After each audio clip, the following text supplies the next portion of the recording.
Yo, what's going on, everyone? What's going on, man? It's your boy, Coach Ricks, and this is Coach's Talk, man, where we discuss all things OU related, college football related, all things in between. Before we get started, please hit that like button, hit that red subscribe button, like the videos, ring the bell, man, so you won't miss any content, man, that we got going forward. Hey, man, like it's me, I'm solo tonight for a little bit. Some of the guys are going to come in a little bit later, but we're going to jump right on in, man. You know, Oklahoma got a great win against South Carolina, man, and as they want to call the Palmetto State and everything, man. I gotta say that game, man, really solidified what I thought. Oklahoma has a great defense. When you go into the game with a game plan of taking what the defense gives you, you get that type of result. Arbuckle called a great play. He called a great game. He didn't try to go for the deep pass. He took the 5-yard curls. He took the flats. As you saw, they ran the ball off the left and right ass cheek. They finally figured out that you cannot run the ball in the interior right now. We got to get that confidence up. Once that confidence gets up and everything, and you start getting those 80 and 90 and 100 yards, shout out to Tory Blaylock and everything, man. When you start getting those running gaps, you start getting that double team off the edge, you start getting those guys that bite in, and then you chip them in and lock them in to where they can't go nowhere. You'll get that type of result. Very happy with the game plan. I was, as you can see, I was up here getting ready to watch the replay and the highlights and everything, man, because I'm not going to sit here and lie to you guys. I was gone all day yesterday with the wife and everything. I watched the game on the phone here and there. We were looking at houses and looking at property and everything. So I have not watched the game yet, which is crazy because normally I watch the game today. But again, we were looking for property and houses and everything. So I didn't get a chance to check it out. But I will check it out, man. But we're going to get some of these comments in, man. Jesse was asking a question. What did you think of Arbuckle's game plan and play calling compared to last week? Did he grow as an OC? Well, he grew a little bit. I think he's starting to realize, man, is that it ain't got to be just you. You got that old guy in that next room or wherever he is, Kevin Wilson, man. You need to get with him, man, and pick his brain. There's nothing wrong with saying, hey, I need help. Doesn't mean you're incompetent. It just means and everything, man, that you want to be the best that you can be. I think Arbuckle is a great play caller, but I think sometimes, man, you get so complacent that you want the big play, that you want all the hoopla and all that. Hey, I'll take a 14, 15 play drive down the field all damn day. You know, I don't need the 14, 15, you know, I don't need the 2 or 3 big plays a game. I just need the basic nickel and dime your butt down the field and make you pay for whatever, you know, you give me. What's going on, TP? How's everything going, big dog? Coach, how you feeling? I'm doing good, man. Doing good, man. Hey, I still see that you are in the Queen City. I am. That is correct. I am. So how was dinner tonight? Did you finally eat yet, or are you about to eat? You know what? We did not. We came back. We came back from brunch kind of late, and we just kind of chilled. So, okay. You know, are you gonna go upstairs again tonight and just grab something? I went. Actually, they have an awesome restaurant downstairs. I might just do that again tonight. We'll see. Yeah, man. Like I said, you are right in the middle of everything, man. But it's just hard, man, to walk downtown and everything, man. I mean, it's okay, but the area, man, that you're in is safe. I can say that because you know, whenever you get the you know, we all can be like TP and get the as you want to call it, get the car and everything, man. You know, valeted and all that kind of stuff and everything. You know, we all ain't got that kind of paper. But we all know you mailed your money order in 2 months ago for this hotel, so you know. I sent them a check. When it cleared, they said, "Come on up." You crazy, man. So hey, you going to the ball game yesterday? What did you think about the running game? Was you shocked? Were you surprised to see the running game get going? Or I was surprised. You hear a lot of people say, "Oh, it's South Carolina." I went and checked. There's only been one other team. No, 2 other teams so far this year that has run for over 100 yards on South Carolina. So I don't want to hear, oh, it's South Carolina. It's different when you play in South Carolina in the day and night. It really is. I'm not gonna sit here and lie to you. The atmosphere is just a little bit different. All the crazy people come out at the nighttime. All the good people come out in the daytime. As you told me earlier and everything, it gets kind of wild in some of these SEC stadiums and everything. So from your point of view, the running game and the atmosphere, how was it? It was tremendous. I mean, the stadium was loud, bro. I'm telling you, man, these SEC stadiums are loud. And it's just my second experience of a road game. The home game against Michigan was loud. I've been blessed enough to go to 3 games this year, and that's after being a fan since 1977 and never going to one until last year. Hey, man. But anyway, I'm still looking for my first one and everything. I'm hoping to get to Tennessee. I'm hoping. I think Amy and everything, and we all are good right now. So I think that Tennessee is the one that I'm trying to get to, because that's the 102,000. They hold 102,000 people. And the last time I went there in 2017, man, it was rocking. It was rocking to the point where the stadium was shaking. I can imagine. I can imagine what that's like, bro. Hey, that overtime, man, when Baker and hit Shepard, man, for that little jump diving end zone, man, dude, it was loud as can be, but you could have heard crickets talking once he jumped in that end zone, man. It was just like all I tell you what. Yes, sir. I told you, I watched that game a lot. I watched that game a lot, and I watched the fourth quarter and overtime a lot on YouTube. I really do. And Shep made a catch on the sideline also. When he reached out of bounds. You're talking about the touchdown. But I'm talking about on the sideline. Yes, that one. He leaned his body on, had that one leg in, and caught the man. Look, when you got mitts like that, man, you can catch that kind of ball and everything, man. It makes the game that much special when you have those special moments. And I think this is what this year is about to start happening. I really don't believe in Ole Miss. I really don't.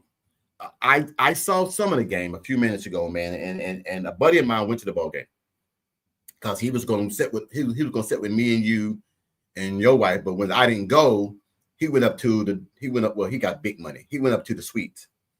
So I was trying to get us all in the suites and everything, but so he was going to try to work his magic.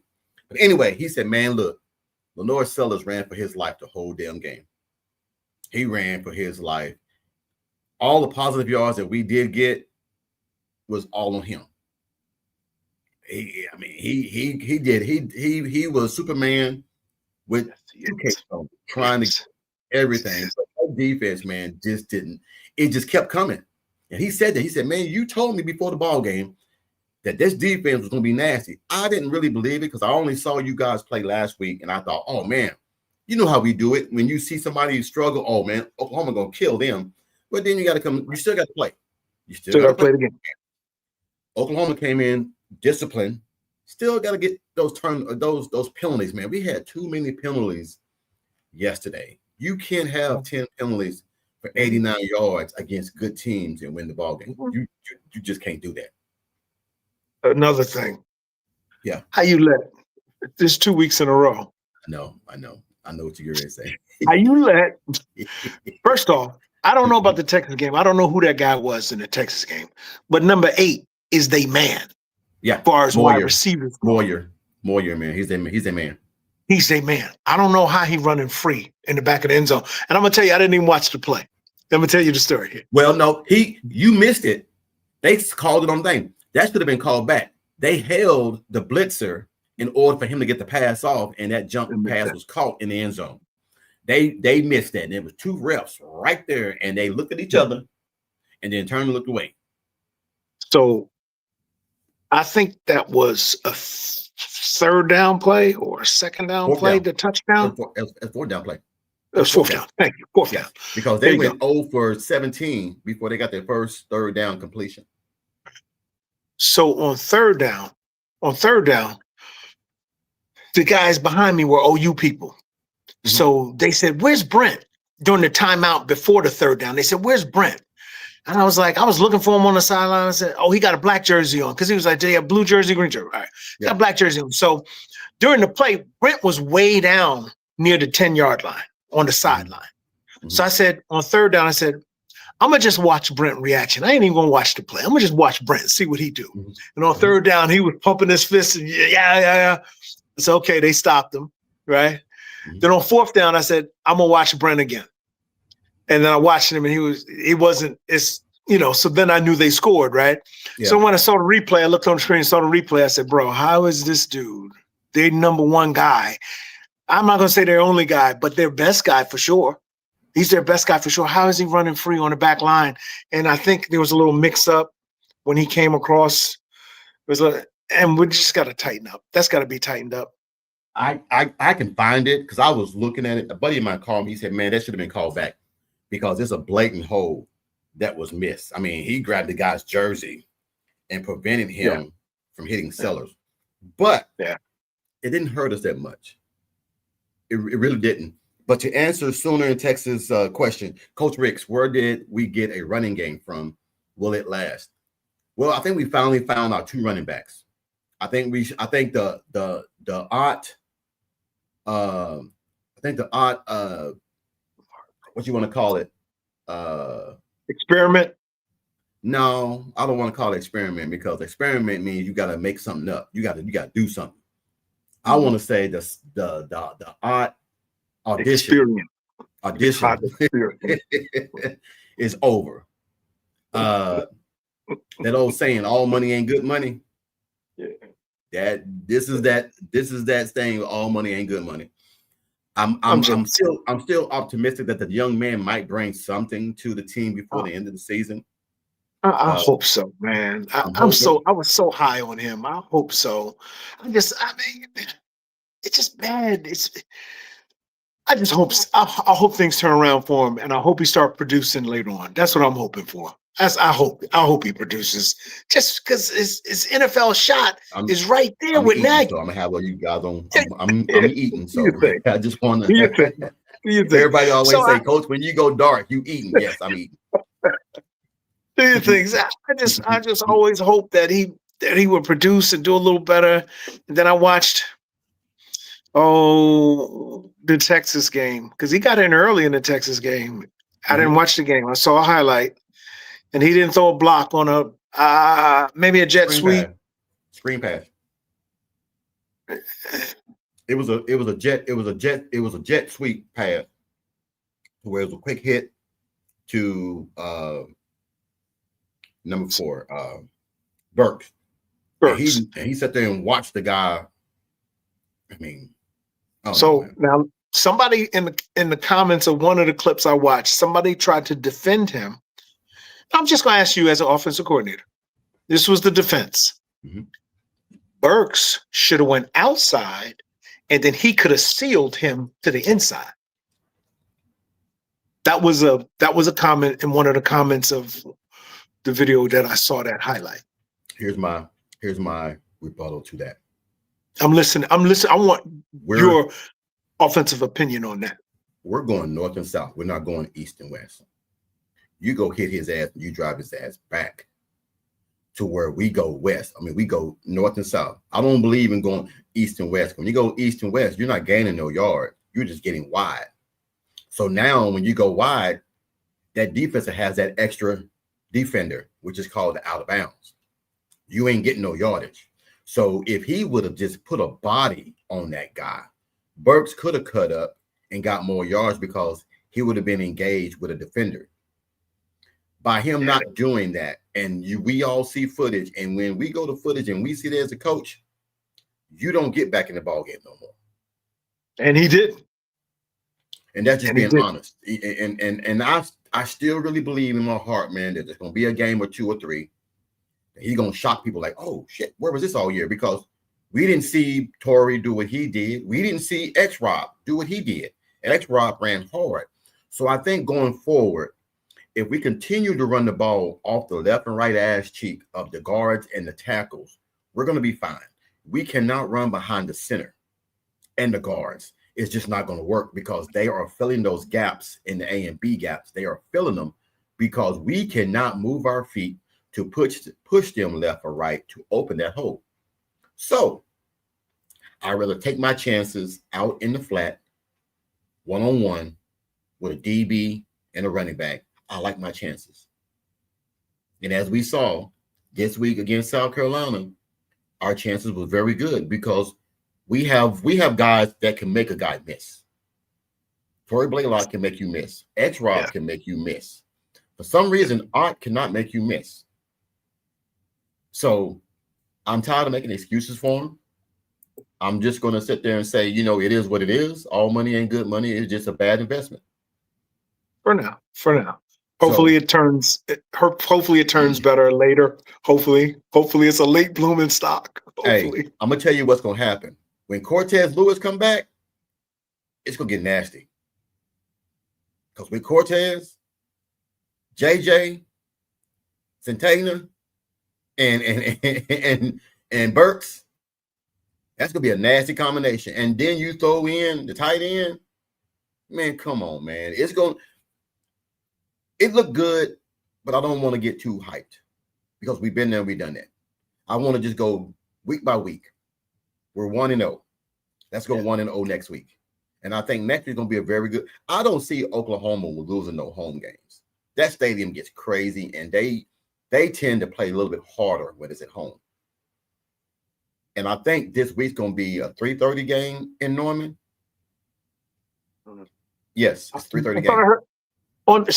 On the way from the game to Charlotte, I was listening to the post game on the Oklahoma City station, and I thought I heard them say a noon kickoff.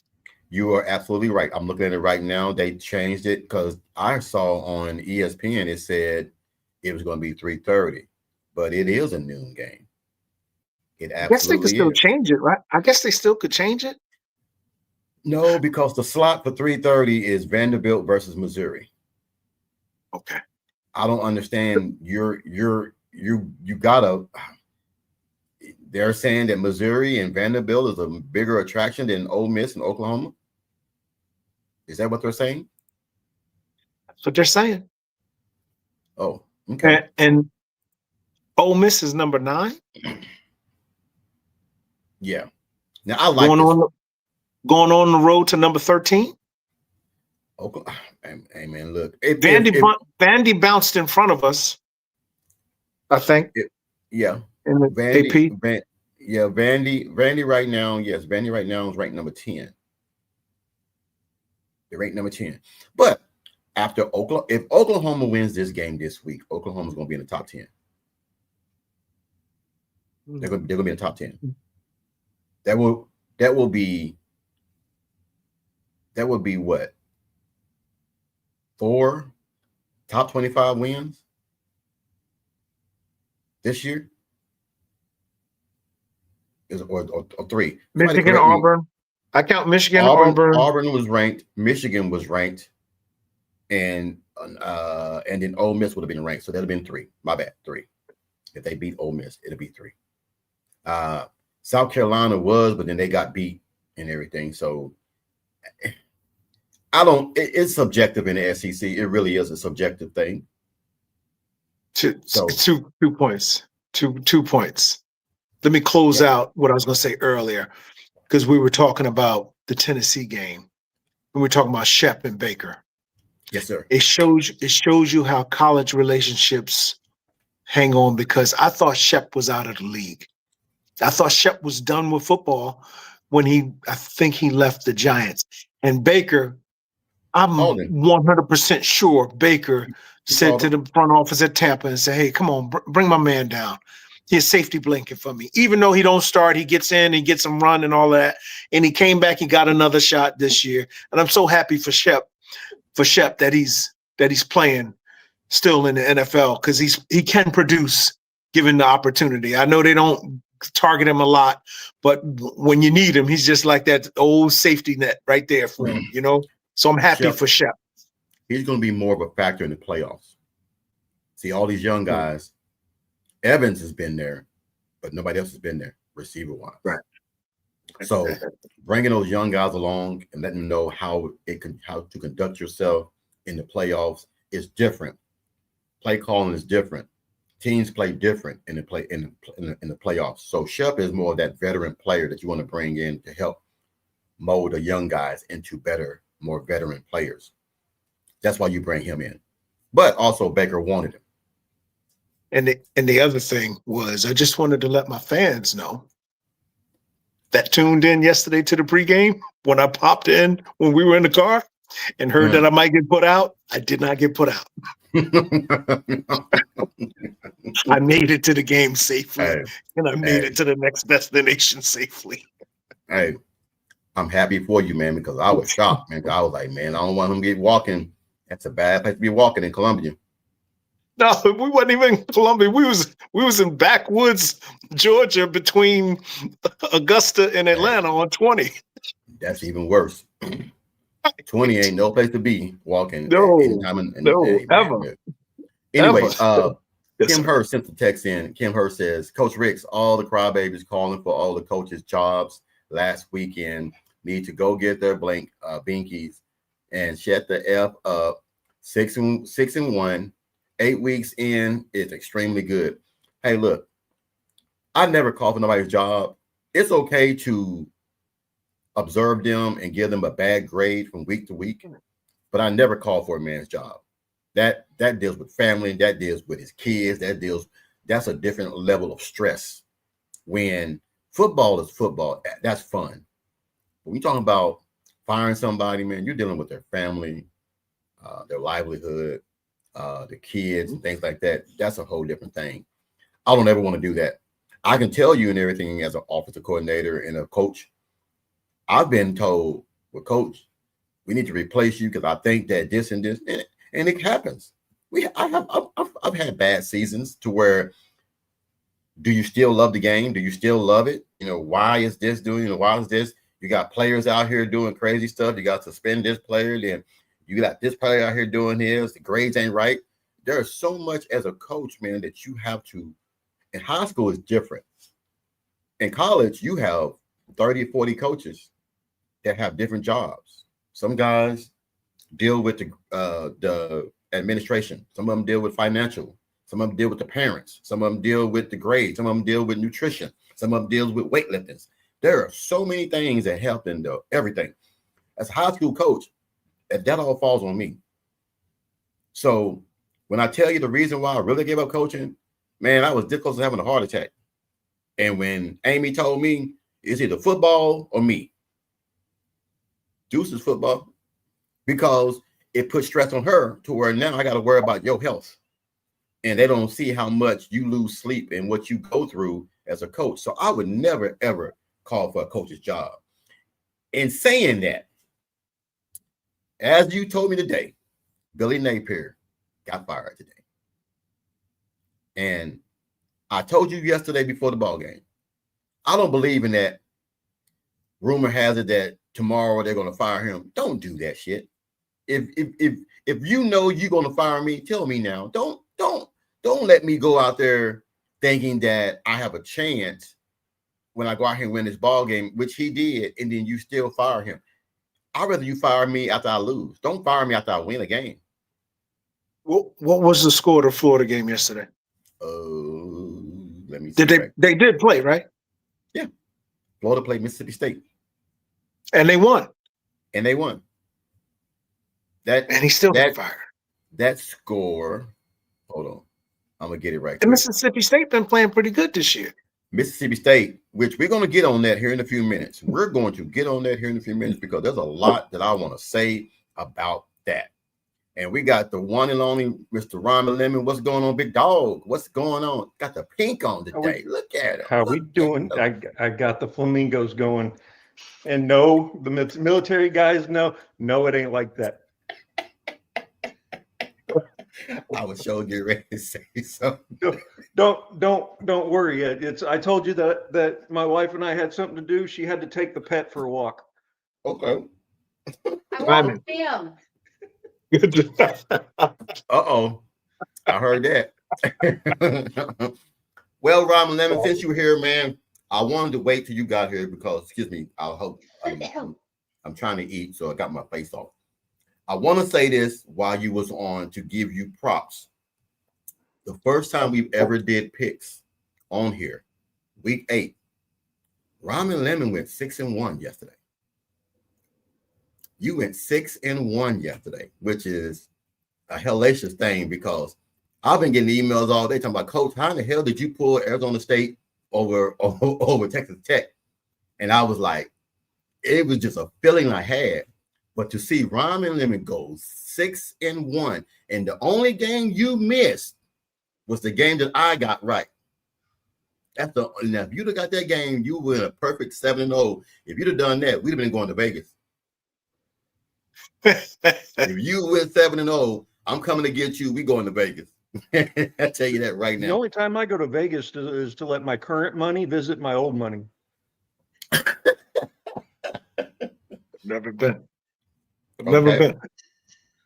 I've been a few times and everything, man, but it's you got to be disciplined when you go to Las Vegas. It's so much different. You have to be very disciplined because it can be enticing, and you can go in there and lose a lot of money if you're not disciplined enough to say, you know what, enough is enough. Because they make it easy for you. They make it easy to spend money, and it's very hard to win money. When they say the house never loses, they're not lying. There's many ways that you can lose money in Las Vegas if you're not disciplined. So anyway, so Lemon, what did you think yesterday of the ball game after you watched it? Anything that stood out to you, man, that made you think other than what you thought last week about Oklahoma? So defense is exactly what I thought they would be. Came out pissed and did better than what I gave them because I gave them 10. You did. Surprised to see the run game in action. Like we actually put a good running scheme in action, and it complemented the throw game, the passing game. So the other thing I can say is people wanted to dog on Mateer, but put that man through a solid week of practice and film study, not just film study, and the man is more accurate. Yes. And you got to give him time. And it's been rumors, and I think the rumors were true, that he did not practice the week before Texas because they felt like he knew the offense well enough to where he can come out there and participate in the game and play well. As we see, no matter how good you know the offense, you still have to have repetitions. You still got to get out there and get that sweat going, get that momentum going. You can't just go out there and say, ta-da, I know this game like the back of my hand. I don't got to practice. There's, as you all know, there's game practice. There's game time and then there's practice. Two different things. You can play very good in practice and play very bad in the game and vice versa. I think that he did very well. This is the first time they said in 3 years he has thrown 150 yards or less. This is the first game. Because the running game was doing so well, you ain't got to look. If we continue to do this, the defense play the way it played, and we get 170, 180 yards rushing, we don't need 300 yards passing. We just need for you to become what Cam Newton calls a game manager versus a game changer. Just manage the game. Defense take care of its side, you take care of your side. And I think that's what he was saying to Kevin Wilson. I heard him, Kevin Wilson was asking, they had a little report. Kevin Wilson was saying, we need to keep it basic for him. Keep it basic to where you don't got to think so much. And that's a great thing for him to say for a quarterback. Keep it basic. Don't try to go out there and win the game.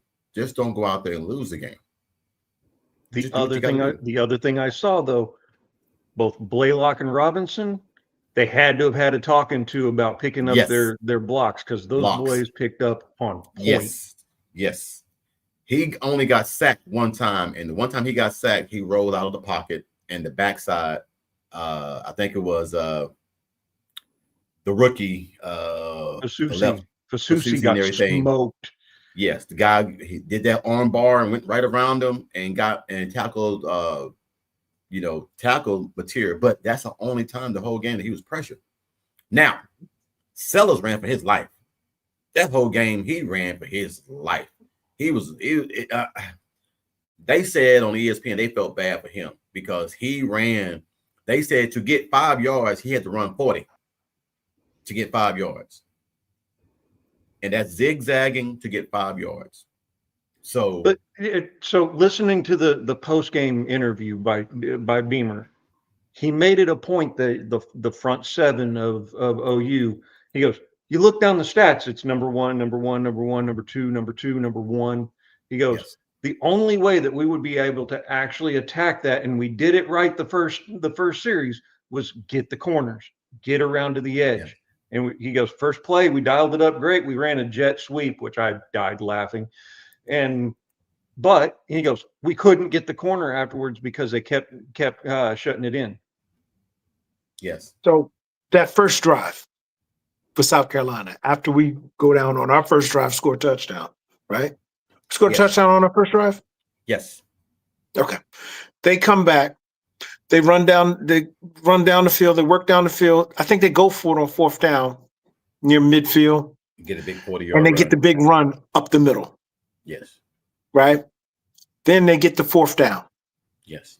Now I'm just saying from years ago when I used to play Madden, we used to always talk trash. And one of the things I would always say to people was get 3 or get 0. Take your pick, 3 or 0. Yep. And I'm saying that in the stands. And then when they lined up, they really were going for it. I said, I know what they're going to do. They're going to run this boy. They're going to run this quarterback. That's what they're going to do. And they drop back. I think if he would have hesitated a little longer, maybe it would have opened up a little more for him. Maybe the end, because the end ended up tackling him short of the touchdown. Yes. Yes. I can't call his name, but the end ended up tackling him, keeping him out of the end zone. And I'm saying to myself, because I said it at the bar last night to the bartender, I said, he was a South Carolina guy. He said, we gave y'all a good game. I was like, yeah, well. He said, I'm just joking. Y'all blew us out. I said, the very first series, you got to get the 3 points. The game's 7-3. You got to get 3 points. What are you doing going for it on 4th and 6?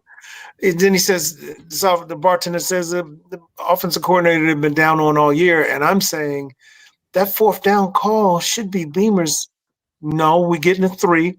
Or yes, we going for it. That should be Beamer's final decision. The problem on going for it in the goal line, the problem for going to wasn't that they went for it in the goal line. It's that they kept trying to stuff it up the middle, knowing that we were going to stack the box. Yes, yes. They got all the way down the field attacking the perimeter, and then you go away from attacking the perimeter. Yeah. It doesn't make sense. Nope. Unless you're Coach Ricks and everything has to go over the left cheek. Yes, sir. Yes, sir. Left or right one. Left or right one. Hey, I don't discriminate. You can go left or you can go right. As long as it's off the ass cheek. Like I say, get 3 or take 0. They decided to take 0. So look, that's all to me. That's on Beamer.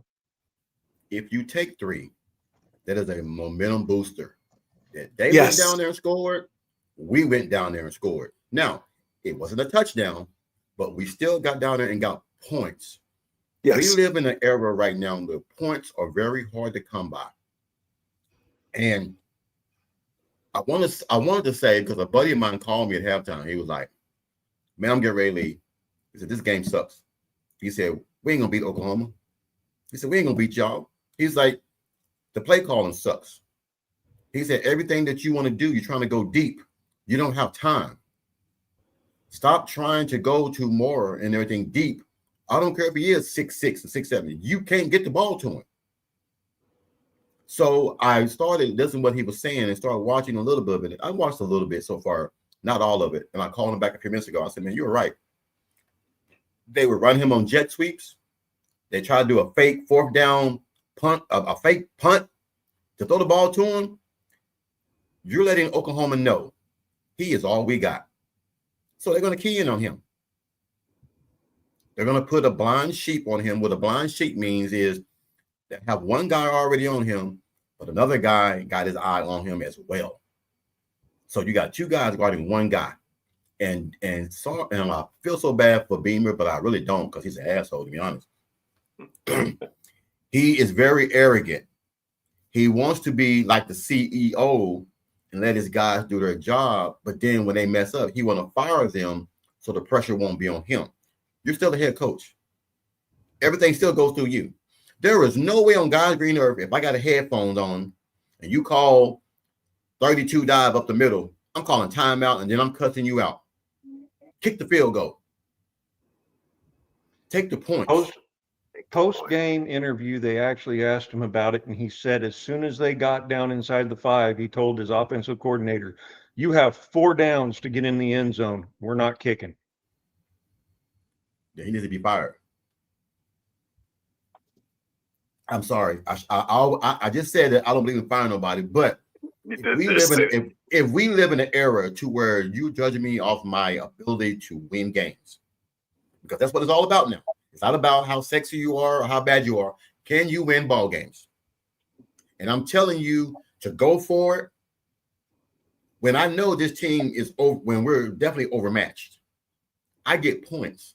The same thing we said last week to Brent Venables at halftime. It's 6-0. Points. Take the points. Take the freaking points. No, I'm sorry. It was 6-3. My bad. I'm sorry. It was 6-3. Yep. It would have been 9-3. You take the points. That kicker can kick 50 yards. So he's proved that he can kick 50 yards. That's an automatic weapon. I just don't get it, guys. I mean, man, it hurts my heart, man. But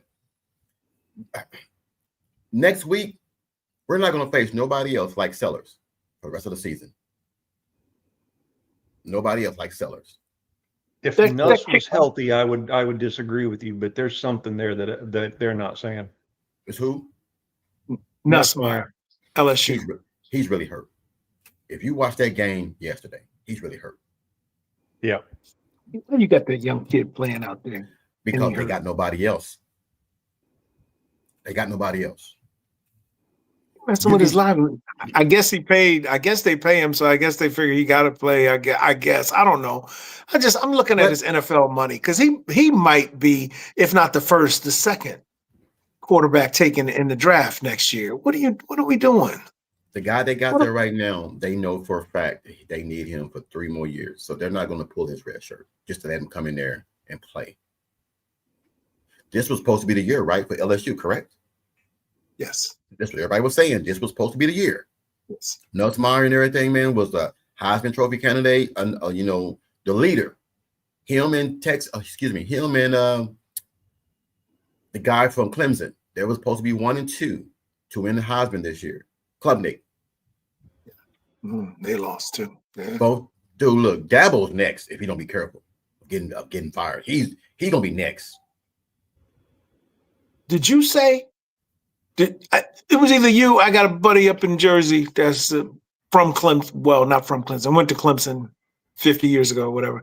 But did you say, Coach Ricks, did you say he pissing the boosters off in these press conferences? Yes. Okay. Yes. My brother-in-law is on the board. He's on the board of athletic. He's on the board of regions there. And he tells me all the time and everything. Some things I can say, something I can't say. But things that are in paper, you don't put you like this. Lemon, you are the board of trustees. TP, you are the dean and the president of the college. I'm the coach. And I keep getting on social media and I keep getting on any podcast or any news network and telling you, if y'all want me gone, if y'all don't believe in winning no more, I don't mind stepping away. I don't mind going nowhere. Just pay me and I'll go somewhere else. How much longer are you going to tolerate that from me? And we're losing. I'm glad you said that because you know what? I mean, I think Dabo has done excellent work there at Clemson. Yes. That's obvious. He got 2 national championships and he didn't beat no pushover to get it. He beat Bama to get it, right? And so when he was saying those things early in the year, I was like, is Dabo tired? I mean, meaning, is he tired and he wants to get fired so he can get just paid out for the rest of the contract? It was just confusing to me for him to even respond to some talk along those lines, man. Your resume too good to even respond to that. I'm thinking Dabo should have just took the high road. Yeah, we didn't do right. We got to coach it better and play better. I'm thinking he would go that route as opposed to that other route, which just sounds like a guy that's, I don't know, maybe he's done. Maybe he wants to be fired. You understand? I'm gonna let Lemon go first. I think it's more that Brent left. There you go. Went really downhill. Yep. He's getting questioned on that. Now he's not being afforded the grace to put everything back together. Yep. And so the frustration is coming out, and he's wearing his heart on his sleeve. So then you start acting out. Well, at some point in time, you're going to hit a Pittman. Yep. Lemon, I was going to let you go because I knew that you were going to find that little nugget in that conversation. I'm going to tell you the reason why Dabo is the way Dabo is right now. I know that program like the back of my hand. I'm always down there due to family members. My daughter's ex-boyfriend, he played football there. So I know everything about that program. This is what it is. Brent Venables was the face. I love using this saying. The famous wrestler AJ Styles always says, Brent Venables was the face that ran the place. When recruits came, Venables was the person there. Venables was always in the program. He was always at the stadium, always. He lived 5 minutes from the stadium. He was always there. People come there to play football. They come to play defense. We didn't hear about Dabo until who got there? Brent Venables. Dabo was not who he is right now. And I'm not saying he's not a good coach. He's a real good coach. But when that, can you imagine? Let's just get a scenario. Before he pissed everybody off in Oklahoma. Let's just give you a scenario. Let's say before Lincoln pissed everybody off, and Lincoln was here calling the offense. Could you imagine Brent Venables being on the defense all those years? You know how mad people would be with Oklahoma? Defense is tenacious and crazy. Offense is crazy. And it's the best of both worlds. Dabo had the best defense in the nation almost 8 years straight. Almost 8 years straight. Blood is blood, money is money, and you try not to mix the two. Thank you. Thank you so much. Because there are people, it's known and it's edged in stone here in Greenville. Once Brent Venables left, Clemson died on that mountain that it's on right now. It died. You try to fire Wes Goodwin, he wasn't the problem. You did Wes Goodwin a favor firing him. He is happy as hell right now. His nephew. Oh no, send me home. His nephew lives 10 minutes from me, and he's happy as hell that he's in Oklahoma.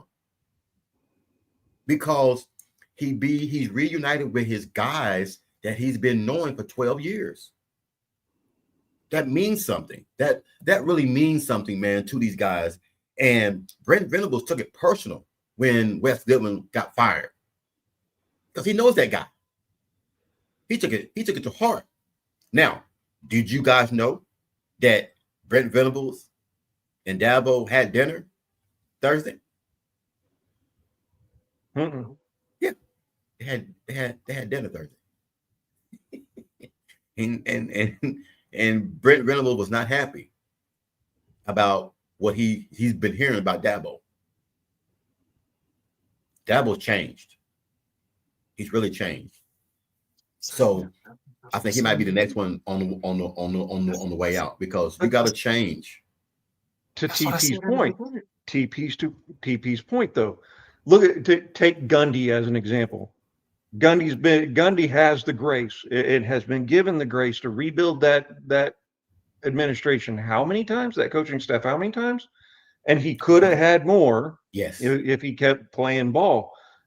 But he just started snapping at people and started like the joy wasn't there. And that's what TP's point is. That, and it may be his heart's on his sleeve. Those nerves are raw. It may be that he just needs to take a break and step back, be a Saban for a while. That's what I was seeing. I didn't pay too much attention to Gundy. I'm glad you pointed it out, but that's what I was seeing from Dabo. It's like, dang, Dabo, why you going so hard? You don't even gotta go that hard. That's real ugly to say. If you want me gone, that's ugly. You don't say that. That's Well, not right word to me. word To me. word for word. If you don't believe in winning no more, you can let me go. I can go coach somewhere else. Those were his exact words. You can't. Bro? What are you doing saying that in your press conference? I don't know. I mean, but as a booster, I'm gonna get tired of hearing that. I'm giving you a lot of money now. You were not on the bandwagon first for paying players to play, but you've made so much money off and this is the way a professor put it that I went to one of their clinics, and this is the way he put it. He put it like this: you've made so much money off these kids' backs. It's time for you to help these young men become wealthy young men, but also teach them the game the way it's supposed to be taught. Everybody now is all about money. It should not be about money. The way the NIL was supposed to work, this is what he said, the way the NIL was supposed to work was to help you financially pace your way through college to where you won't have to struggle. You won't have to worry about struggling. You won't have to worry about mom and dad doing anything. The money was supposed to make sure that you are taken care of while you were in college, not to make sure mom and dad retire, not to make sure mom and dad ain't got to work no more. Make sure mom and dad ain't got to. This is what it's about now. Mom and dad's involved in the picture now. That's why a lot of coaches don't want to deal with it no more. I thought Caleb just showed us that the monies for having 3 models go to a 5-star Michelin restaurant with him. Yes, sir. Yes, sir. It's the American way. Hey. The American way. It's the American way. Let's not So- mess with the American way. You know. Anyway, I'm not saying it's my way. I'm just saying it's the American way. Let's not damper nobody no Coach's more. point. To Coach's point, right? So it's all about supplementing and getting the kid through college. But you have the old school coaches that don't want to deal with the backroom handshake, the green handshakes and all that. And so that's why Saban stepped away, so that he's like, all right, I'm done with this. I don't understand it. And it's gonna tarnish a little bit of my legacy. Dabo's not getting it. He's not getting it. And he's made it clear he doesn't get it. So it might be good for him to step away. Yeah. Well, Anyways, to all of so that. back to the OU game. How about that interception on the fake punt? Man, missed that it. hey, I was headed to the car. I missed it. Wine was ready for it. I don't know what they game plan. He didn't even bite. He was ready for it. It was like he knew it was coming. So one more question. I had somebody text me this. I'm gonna go ahead and say it. Go ahead. I don't want no more Texas fan talking any shit to me. No more. Y'all should have lost last night. If I was Kentucky's offensive coordinator, head coach, I would fire my OC in a heartbeat. Your first play, you got down to the 3-yard line, 1st and 10. You tried 4 times up the gut and got stopped. You don't even get back on the bus no more. You can't even get past the stadium. I'm giving you your paper right there. I'm calling to myself, jet sweep. Make it 1-on-1. Make the corner, make the tackle. You're on the 3-yard line. You're going to fall forward. I would run it 3 straight times. They tried 3 times. And to hear people say, oh, that shows grit, that shows the toughness, full of shit. I'm sorry. Texas, you suck. And how y'all beat us last week makes me throw up in my mouth. That was terrible. Kentucky took you to overtime. Oh, but it was a great day of football last night. Oh my Lord. Texas going to overtime with Kentucky, Missouri going to overtime with Auburn. And both of those teams were trying to give it away. Like literally trying to no, please. I want you to have a win. I feel sorry for you. Please take this win from me. And finally Missouri went, all right, we got this. My wife said, baby, what are they doing? I said, they just giving the game away. They just giving the game away. They don't. Hey, I wouldn't be surprised. Hugh Freeze might get fired tomorrow. I wouldn't be surprised, man. He just said, he even said it. What do we got to do? What? And this is a head coach asking the people, what do we got to do? And I want to say to myself, you don't know? You're the head coach and you don't know what you got to do. The perceived hot seat going in at the end of last year, going into this season, the perception was these three names are on the hot seat and liable to get fired. Napier, Brent, and Hugh. Those were Hugh Freeze. I thought it was Who was your number two? Brent. Number two. Brent. No. Number one was Napier. Number one was no order. No order. No, before the season or just what? Before the season started. Okay. Before the season started. Okay. The three names, hottest names, and I'm just saying the perception. I'm not saying that it was actual fact. The perception was from the media that Napier's on a hot seat. He's going to get fired if he doesn't do something right. Brent Venables on a hot seat. He's going to get fired if he doesn't do something right. And Hugh Freeze. That was the talk. Well, I heard something similar, but it wasn't so much that he was on the hot seat and it had to be this year. It was if he has a bad season this season, next season he better pull it out or he's gone. I thought the three were this. Number one was Napier. Number two was Pittman for Arkansas. Number three was Freeze, Hugh Freeze. Number four, yes, if Brent has another bad year, they might be starting to look at next year to try to find a replacement. But I think Brent is solidified. He's good. See, I didn't think Joe, regardless of this year, what happened this year, other than going 1-11, I didn't think Joe was going to get rid of Brent if he would have had another bad year. I didn't think so. But Joe wasn't going to do it anyway because Joe on his way out. He wasn't going to do it anyway. This is his last year. He wasn't going to do it anyway. But before that was announced, going back to that was announced in July. Before that, the talk was Brent and all these guys, and I was like, nah, I don't think they're not gonna get after Brent. Brent's still building, and Brent says the right things at the right time. You know, there's there is some love for Brent, but there was some hate for Brent also. I'll say that. But people anybody will walk through a wall for Brent Venables. Hell, I'll walk through a wall and I'll probably get bloody doing it and I'll be happy and smiling afterwards. But I'm going to address something in the comments real quick. Bob, Jason's right. That's blasphemy. There are three eternal truths when it comes to Oklahoma. Number one, we never mention TBOW. Number two, Katy State. And number three, OU football. Texas sucks. Yes. No, you got him in order. You have him in order. No, for real. You have them in order. The funny thing is, Coach, you mentioned it, right? I stayed right out of it because I remember earlier on a previous podcast, I said something along the lines. And I was like, nah, I'm not going there anymore. You know, I'll just keep that to myself about that guy. I ain't even going to mention any initials. I think everybody knows who I'm talking about. I'm not going to mention any initials. Yeah, I'm not going to mention almost got off the show one day. They gave him the pink slip.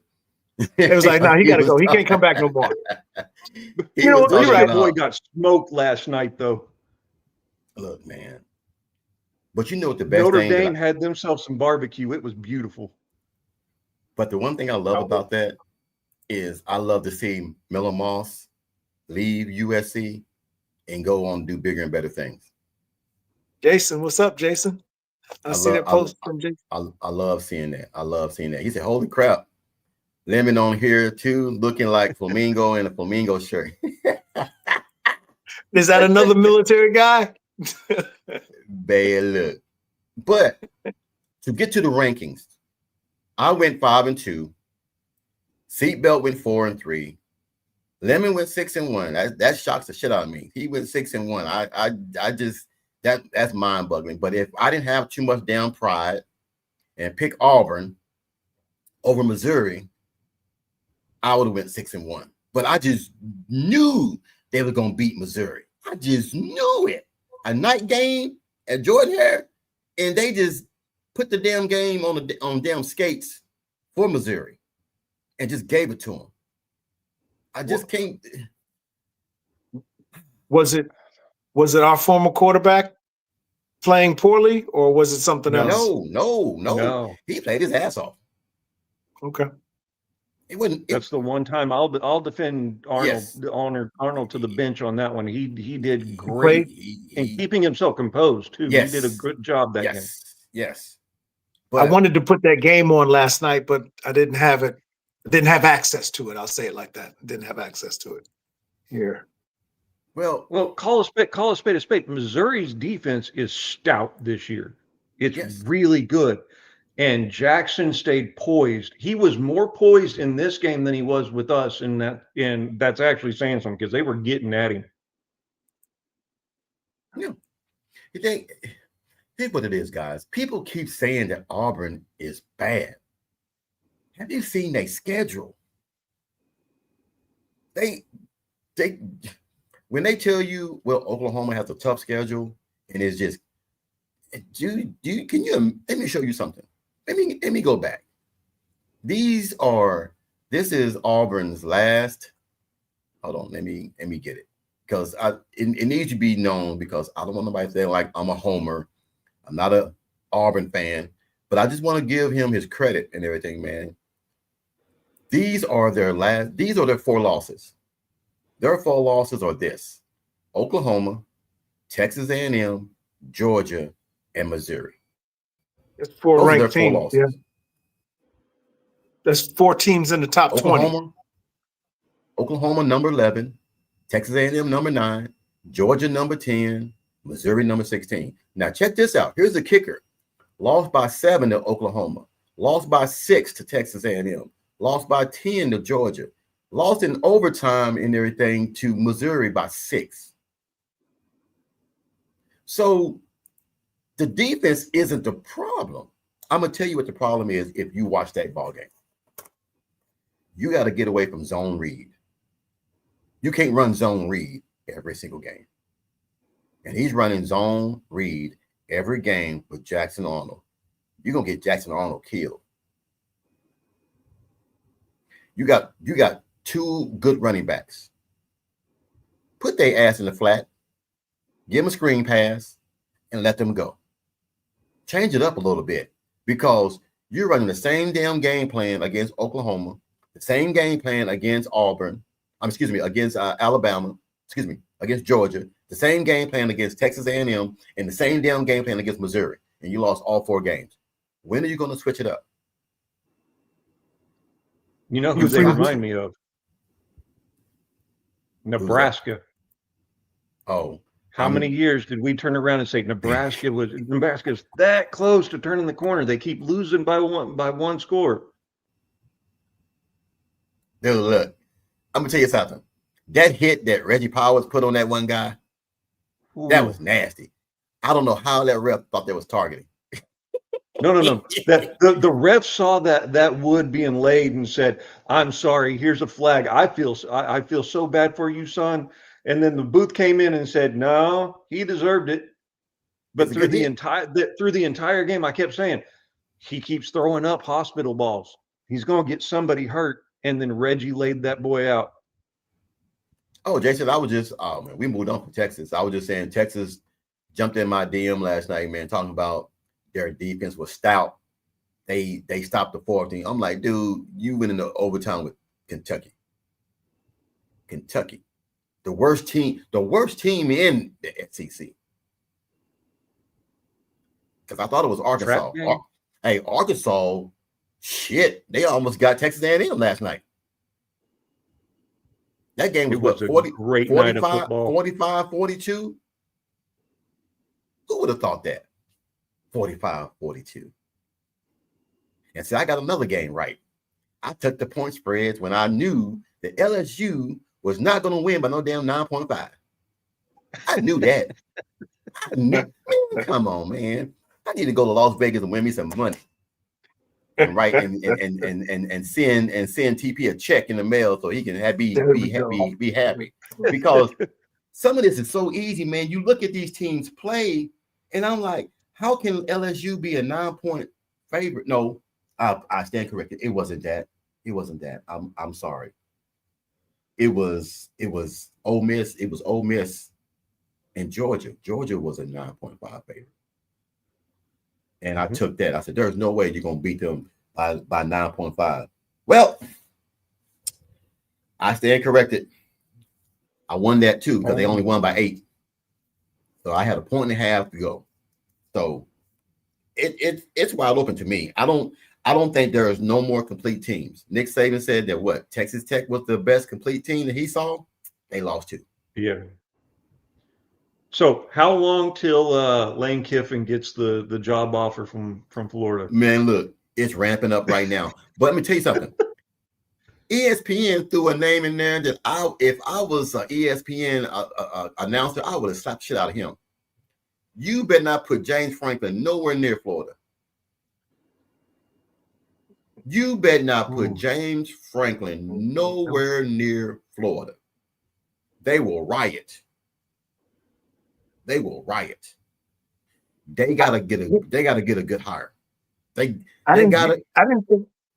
Go ahead. I was just going to say real quick. I didn't think he was going to get fired at Penn State. I didn't see it coming. I thought he had. All right, he just had a little bad turn, and then things would improve. But I guess you're right. I guess he became back to back to sorry toilet teams. bowl games. I mean, and not only that, you're getting embarrassed. You giving up 200 something yards rushing and 400 something yards passing to a team that's 0-4. Who got hurt? Did their quarterback get hurt early in the year? Penn State. No. Everybody's or good. at least if he did, I didn't hear about it. Everybody's good. Defense is good. Well, no, defense sucked. But defensive players are good. Nobody's hurt. It's just that this was the year you were ranked number 3 and you lost to 2 teams that's on the bottom of the barrel. That little black part on the bottom of the barrel, that's who you lost to. So I don't know, man, but we look over these games that we scheduled yesterday. Miami lost. Shocker. I never thought that I would ever see Miami lose to a team to where you throw 4 interceptions in one game. One damn game, you throw 4 interceptions. So Beck killed his Heisman Trophy candidates, in just one game. 4 interceptions to a team that wasn't even ranked. Yes, sir. I didn't believe in Beck. When he went down there, I didn't believe in him. He was playing real good, though, TP. He was playing real good, though. He was real good. They beat Notre Dame. CBS Sports, Hugh Freeze addresses job security after Auburn's 4th straight SEC loss. That's the coming of the storm. There's been chatter. If you look at the Auburn message boards on 3 and a few others, message board geniuses, if you're on X or Twitter, if you want to call it Twitter, the rumbling of Hugh Freeze has actually been out there for the past 3 weeks or more, and they were discussing whether or not the buyout was worth it. I guarantee you, they're thinking it is now.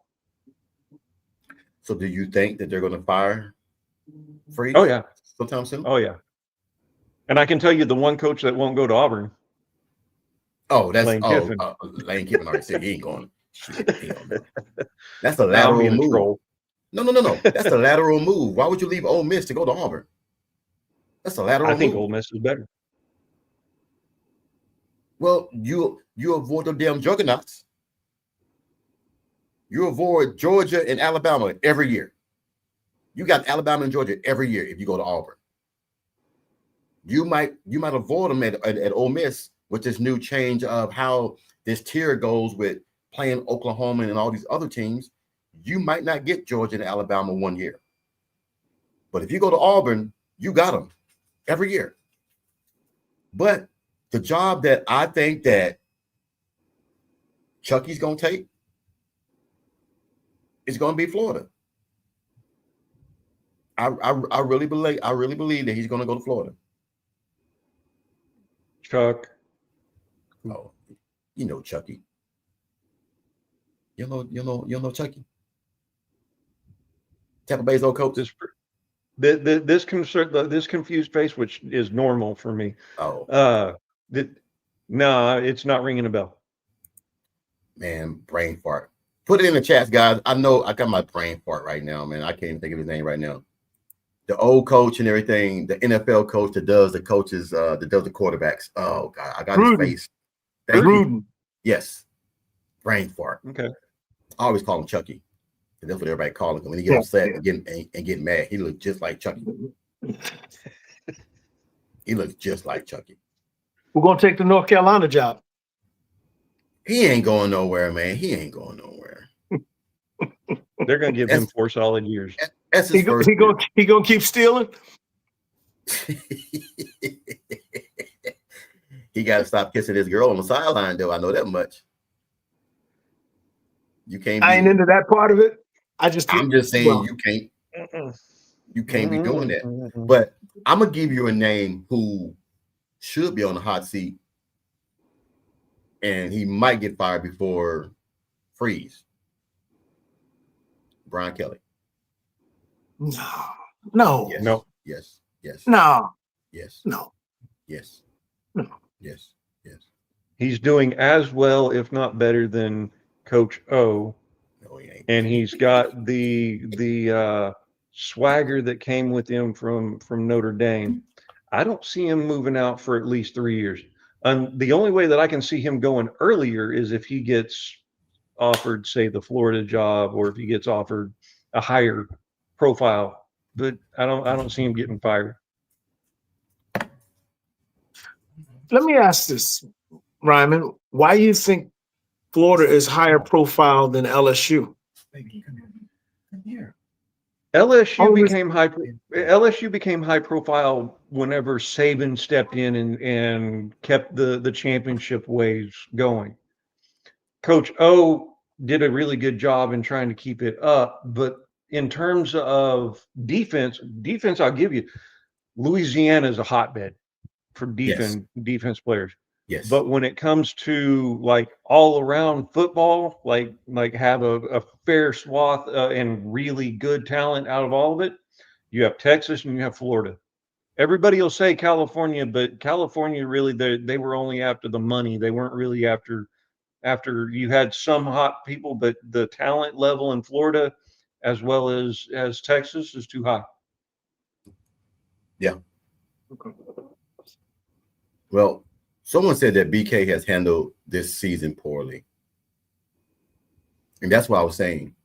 You come in hot. That's the one thing that's been the bread and butter. Oh, LSU is the team to beat in the SEC. They're the team to beat. And you lose to Vanderbilt, which Vanderbilt is a good team, but the stigma, LSU lost to Vanderbilt. That's what Nick Saban was saying. That's why I can't pick Vanderbilt, because they've been so trash for so many years. I can't think that they have elevated their program enough to pick them. That was his exact words on College Game Day. I cannot pick Leave Vandy. the history out of it, though. I know. Look at if you want to go off of history, look at the last 2 to 3 years that Vandy True. has done. True. Since that head coach has actually started putting his foundation together, they have done nothing but elevate each consistent season. They're there. They're middle of the conference, if not higher in the conference. They're a quality win this year if you beat them. Whereas I can't say the same for Kentucky or any other program like that. Yeah. The evidence is there. I mean, it passes the sniff test. Yeah, well, this is the thing, is that somebody said Clemson is going to have a heck of a hard time finding a new head coach, and Dabo gets fired for this season, for this year. I'm just telling you guys, man, there are talks, and there are people here who's very upset with Dabo because that is not the standard. That is not the standard for Clemson. And welcome to the show, the one and only Mr. Jason Watkins. What's on JW? What's up, fellas? How we doing? Doing Jason. good. Doing good, man. How's everything going your way? Man, I'm just chilling in the mountains, man, and maxing and relaxing. What you doing in the mountains? Hunting? Nah, I just came up to my mom's place up here just to chill. Oh, okay. Okay. How's mom doing? She good. That's good. That's good. Yes, sir. Good to hear. Now that you're in here busting my bubble and everything about Brian Kelly and Dabo, Come on now. you don't think Dabo can get fired? Well, I mean, maybe, but If he keeps pissing the I boots, it makes me wonder if they would have just go ahead and, you're gonna keep talking all this shit, but if we're gonna pay you, we're gonna make you like do your job to continue getting this money. Otherwise, it feels like they'll find a reason to like fire him for cause and not have to pay him all that money. do you believe, Jason, in let me put it to you like this. If there's a report that we're going to fire Jason here next week after the ball game, would that make you upset if just fire me now instead of waiting next Oh, you week? talking about Napier? Yeah. I don't know, man. Here's the thing. I don't really feel bad for coaches. I gotta tell you, I don't really feel bad for not a one of them You because hurt my heart. You hurt my heart. no, listen to what I'm saying. I'm talking about coaches at this level that we're talking about. Okay.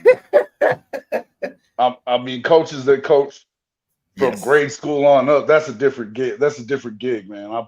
I came Yeah. from coaches. I understand, but coaches at that level that have that kind of money coming to them that don't find a way to evolve with the game that is paying them so well, letting them fly around in helicopters and private jets and shit.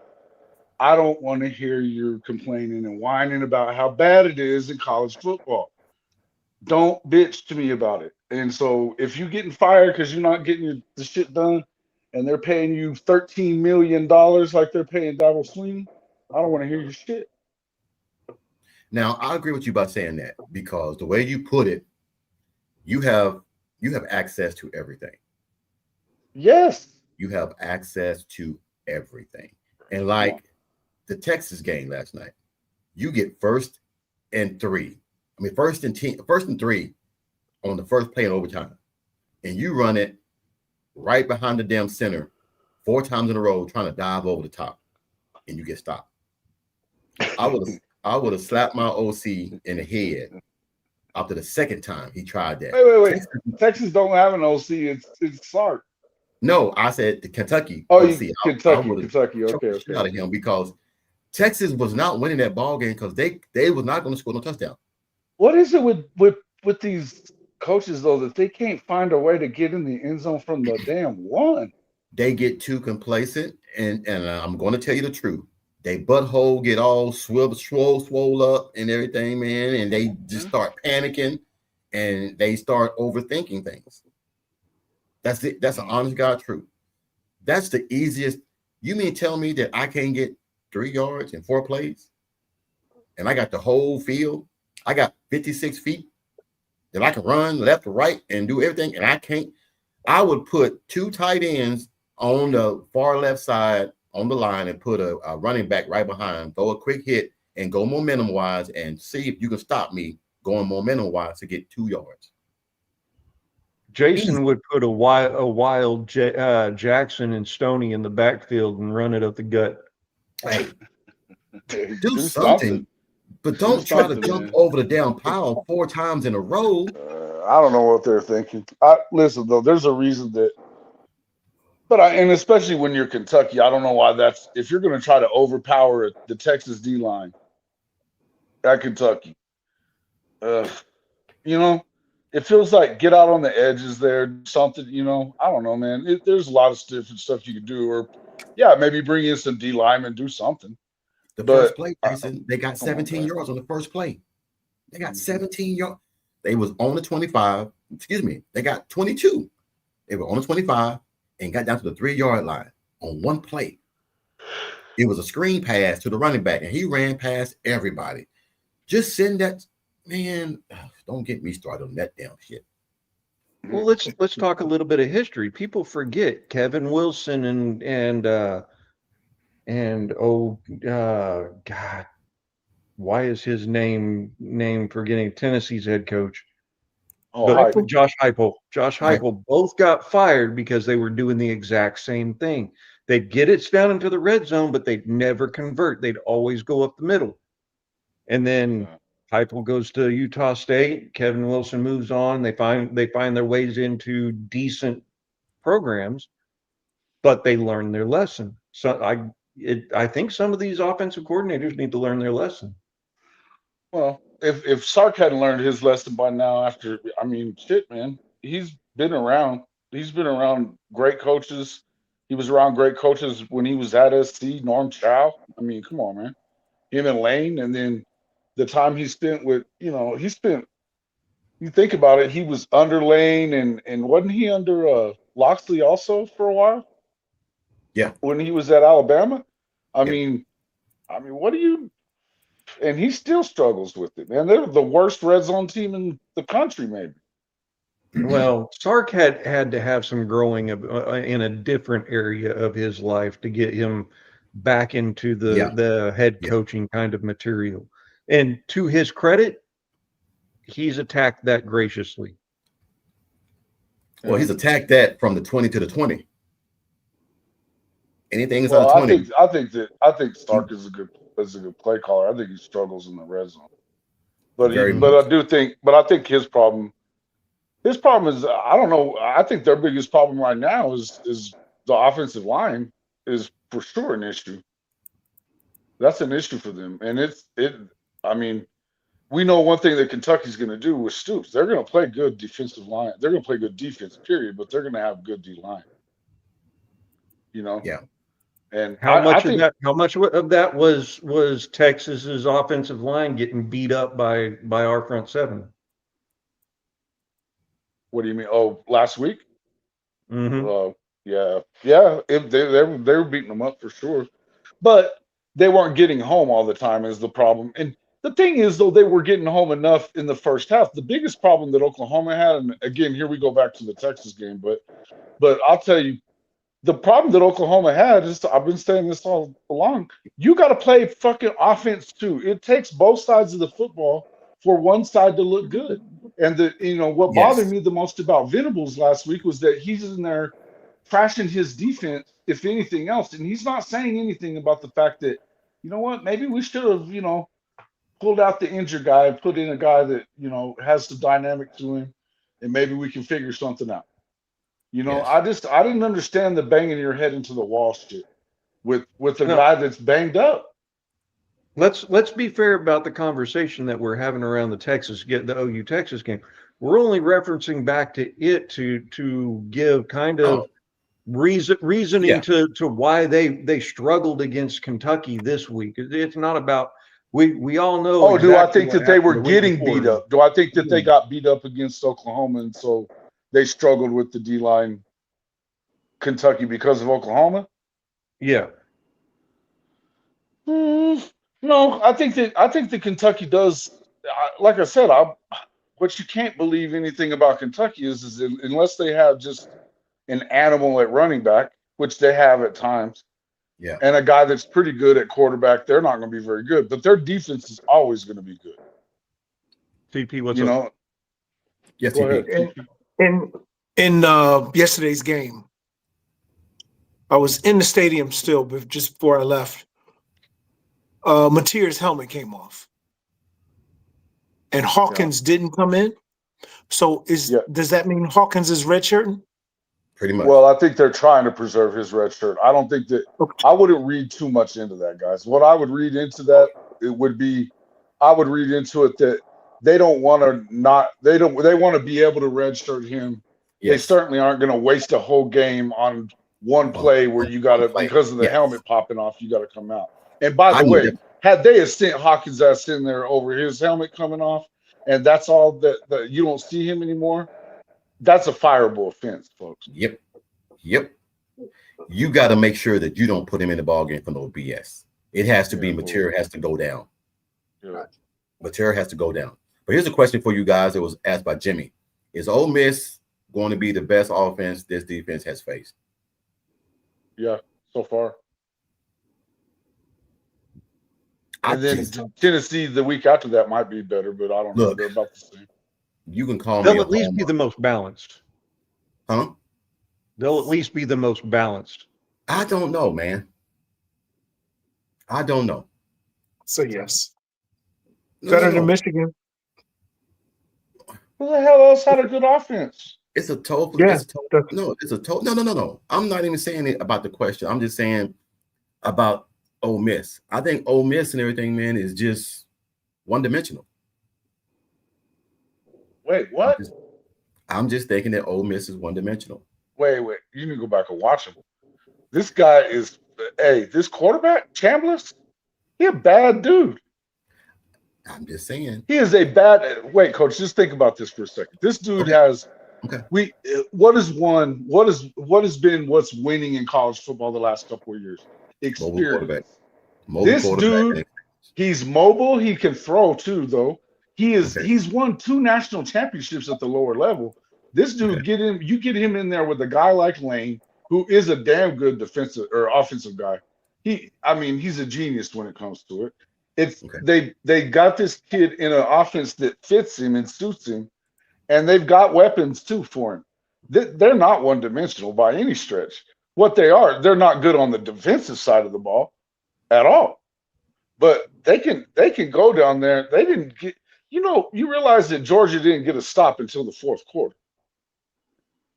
Well, that's another Not thing. one time. Georgia is not the best defense in the I'm SEC. aware of that. But I'm just saying, generally speaking, when's the last time that Georgia didn't get a stop for the first 3 quarters? Yeah. It's still Georgia. You know what I mean? I'm not saying that I agree with you that this is not normal Georgia by any stretch when it comes to the defense. But what I'm saying is this is definitely the best offense we will have faced. Okay. I don't even think it's close. And until maybe the week after that when we go on the road to play Tennessee. I just think that when you have a good defense plan, and we've seen it in the past, we've seen it firsthand. We've seen this movie.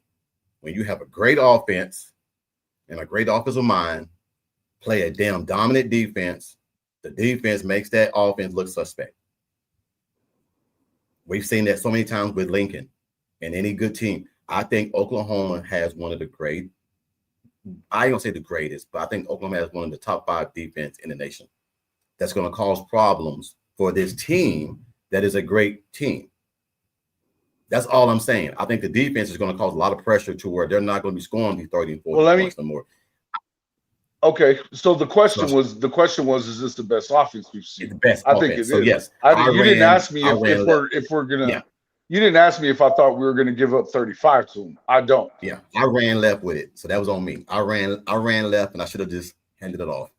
No, here's the thing. Do I think they're a really good offense? I do. Do I think they're gonna score 35? Absolutely not. I don't think anybody is gonna do that to Oklahoma. I don't see. I don't just think don't- so, I man. just don't think I so. agree with you on that. I agree. Look, from what I saw yesterday, man. Look, I was saying this before you came in. I don't think we're going to face another quarterback like Sellers, and he ran for his life last night or yesterday. He ran for his life, and if he wasn't Sellers, it'd have been a lot more TFLs last night for Oklahoma. But I don't know if this quarterback from Ole Miss can do what Sellers did. That's all I'm thinking. The Cowboys saying, I think, you could give up 3 or 4 TDs. Though, why would you think that? Though, I mean, at what point Why would you feel that way about them giving up that many touchdowns when they haven't done it yet? I don't think they make no will. damn sense. I don't think That- they will. Yes, sir, TP.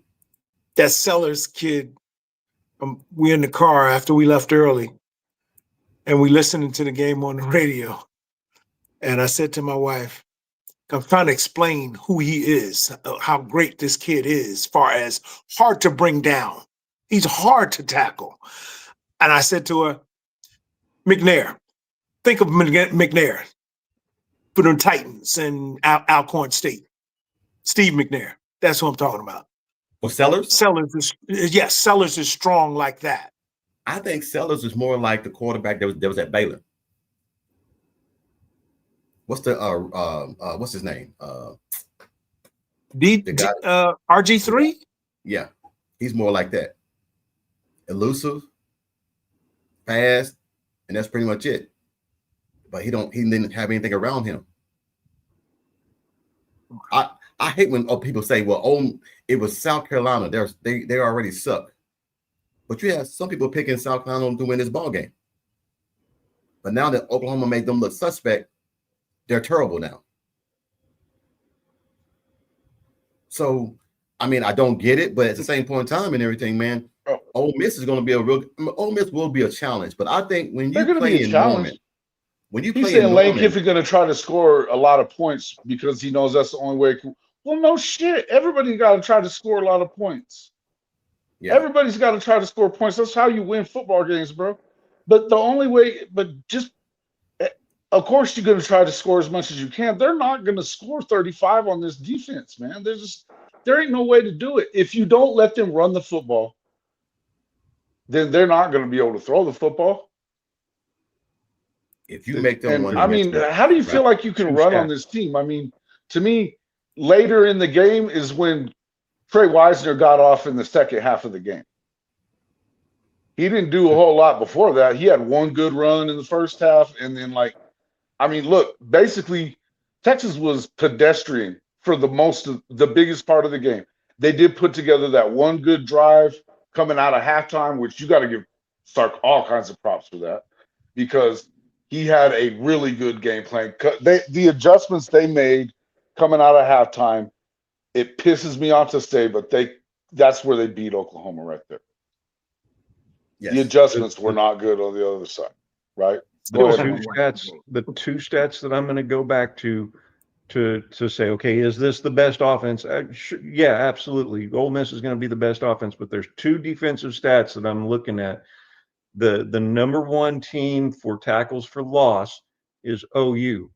The closest team in the SEC to us on tackles for loss has 20 less than us. The defense the number one defense for fewest first downs allowed in the nation is OU at 82. The closest SEC team to us is number 8 at 97. So 15 more than us. It's going to be a challenge. Sorry, man. But our defense is going to hold them, or is going to keep them. Yeah. Here's the thing. When you play a team like, I'm sorry, Jason, when you play a team like Tennessee, Alabama, Ole Miss, those teams that spread you out and all that, you have to be able to get pressure.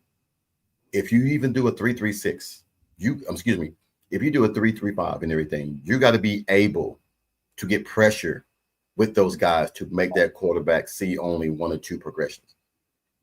Oklahoma has that forward down lineman that can get pressure on you with just 4 guys and then peel back 6 guys and have that one guy spy on the quarterback if need be. This is going to be a very good challenge for Lane, because Georgia had them down a big amount of points and everything before Ole Miss finally came back and scored some points and make it close.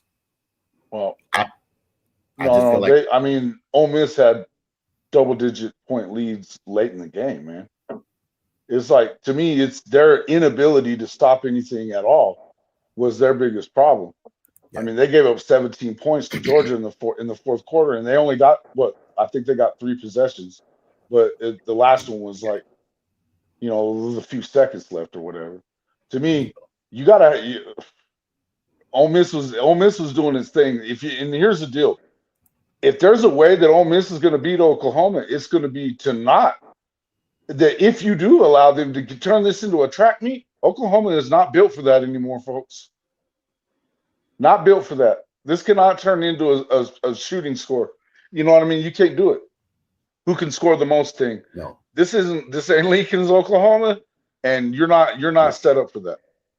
You're not set up for that. At least not as presently the way that they're doing things. No way in hell. You can't do it. I'll point to the one play, the one defensive play that had me laughing my head off. And we got to give Big Boganowski hell about it. Is Michael got toasted, tried to catch up with him and said, screw it, I'm not even going to turn around. I'm just going to flatten the wide receiver. Take 15 to save 40. Yeah, but if he'd have turned around, that's an interception too, huh? Right. But he was cooked, and he thought that the ball was going to come in right. Yeah. I think the 15, the way that offense was running, the way our defense was running, take the 15. I understand. Go for the pick, but yeah, I'm good with him. I'm good with him taking 15. I'm good with that. I just love the expectations that sometimes we have as a yeah, no doubt. He was just like, screw it, let it go. No, but I mean, and that's the thing, and you're still gonna have people that are gonna bitch and complain about every little bit they gave up yesterday. They lit it up. They played fantastic on defense, and you're gonna give up a play here and there to good. I mean, this is the SEC we're talking about. There's good athletes everywhere. Even on bad offensive teams, there's going to be good players. You know what I mean? There's just going to be. So you're going to have to expect that. Listen, I think, are you probably going to give up a little more than you've been giving up? Maybe so. I think so. You know what I mean?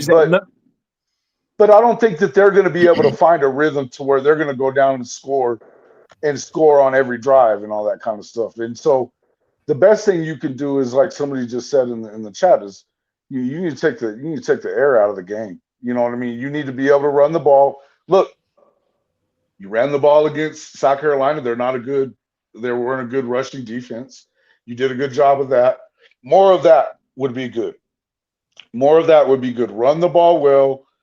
Look, and do I think Mateer needs to be better? Yeah, I mean, I don't know. I think the more I've looked at it, I've watched the game again today, and the more I've looked at it,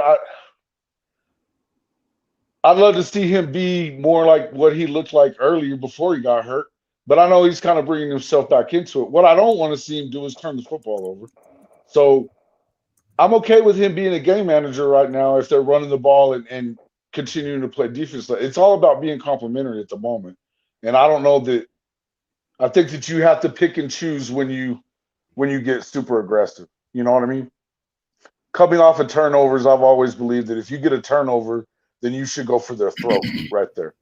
You know what I mean? You should try to hit somebody deep and like really kind of rub it in a little bit, because that's just kind of the way I always grew. That's the way we grew up. Was like, we get a turnover, we're going to come for your head because it's demoralizing, and so you can turn a close game into a blowout pretty quick like that. But the other side of that, there's two sides to that coin.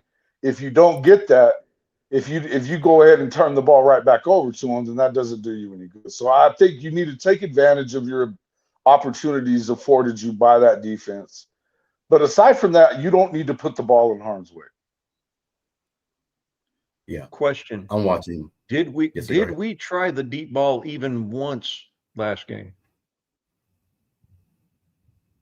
No. We didn't have to because the running game was so good. Yeah, no, Running game showed up. And yeah, I mean, but I think you're going to have to continue to show that you can do something in the running game before you're going to get people out of 2 and 3 high safety looks. Can I ask a question to you guys in the panel? Mm-hmm. Is there any concern for you guys that thinking that Ole Miss can stop Oklahoma's offense? No, not unless you're turning the ball over. Again, I go back to what I said before the season. We don't need a world beater. We just need something that can take time off the clock and points on a little bit of points on the board. Yeah. I think our defense will hold. Yeah, I think so too. I think you should be able to score. You could, if you have the exact same game plan that you have this week, you should be pretty good. Well, I mean, how can I put this? Maybe Man? not. Maybe you need to score a little more. I don't know. I think it's just going to be. I'm gonna go watch the game. Benji, me. I'm gonna go to watch the game. The quarterback did run for 42 yards and everything against Georgia on 9 carries. He had 2 touchdowns, and he did throw the ball. He was 19 of 36 for 263. I just think that Oklahoma is just a different animal when it comes to playing up front. And I never thought I would say this. They are, and they're even though I think people think that the OU secondary isn't very good. It hasn't been tested that much. Number one, because of how good the front seven is, but I also would question, if I'm going to ask you with this question, can I piggyback with you and say, do you feel like it's probably because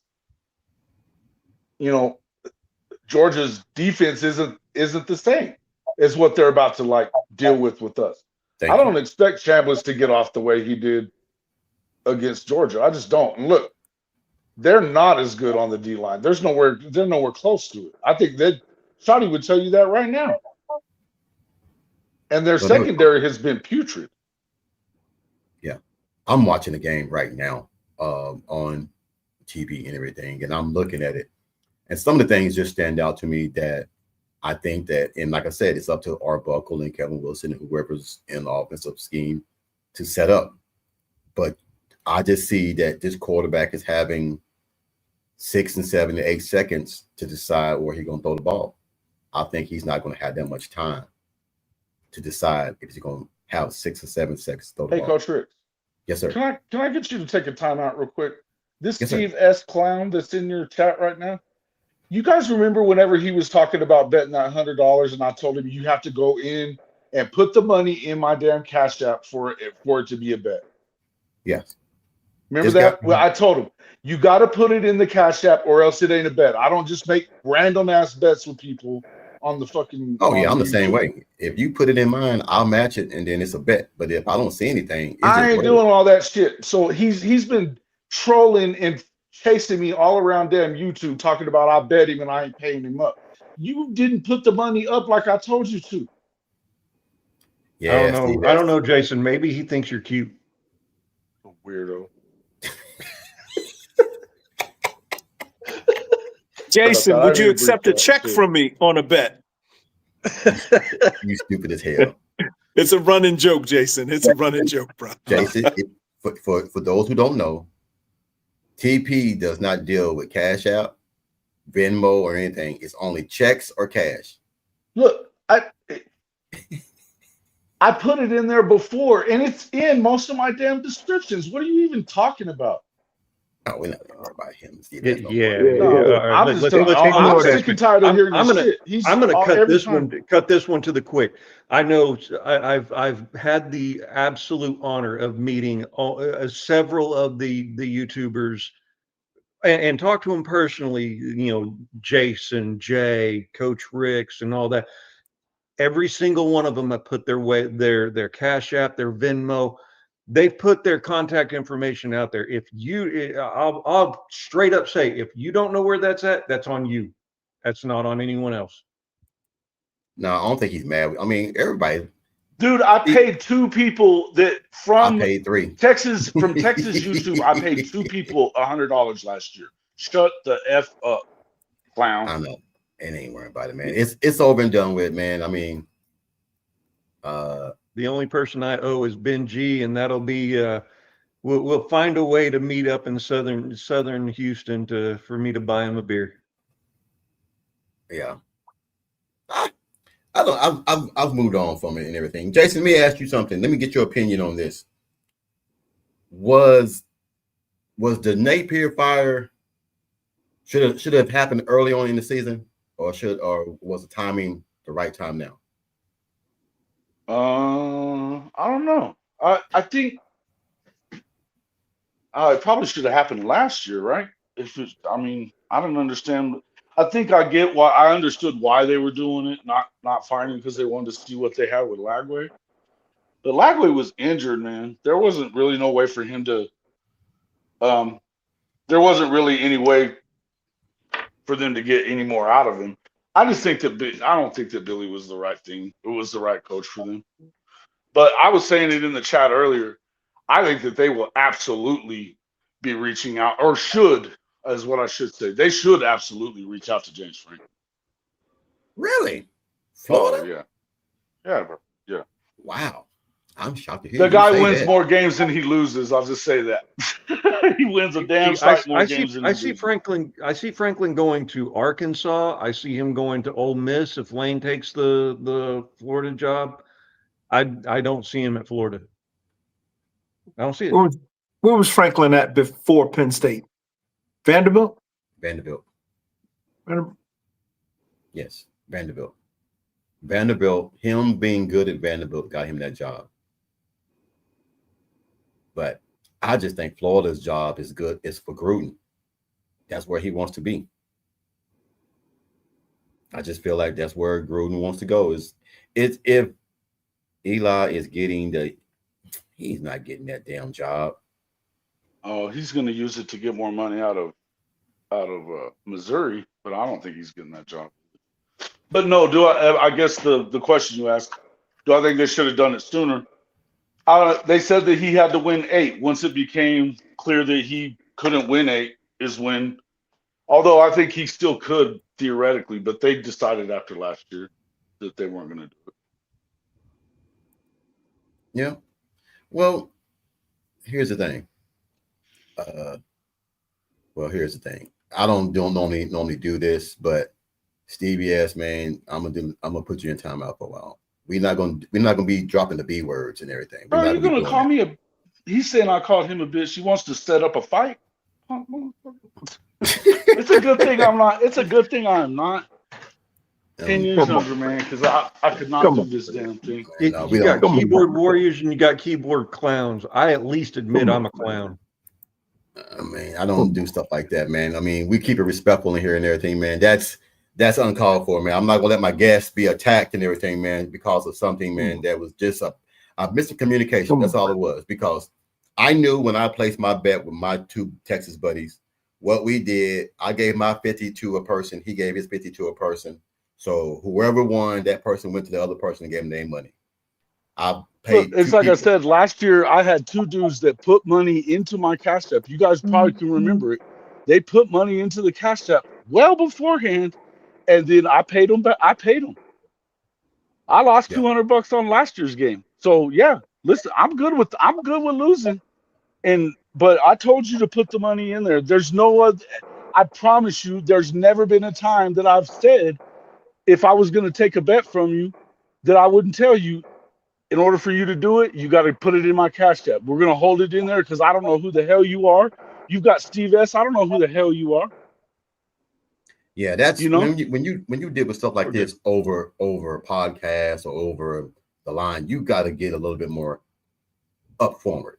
Like I know Jason's Cash App. I know TP. I know a lot of guys stuff how to get a hold of them and give them money if need be. No. TP doesn't have one. I know how to get a hold of his wife to give her the cash to give to him. That's different. That's different. There you go.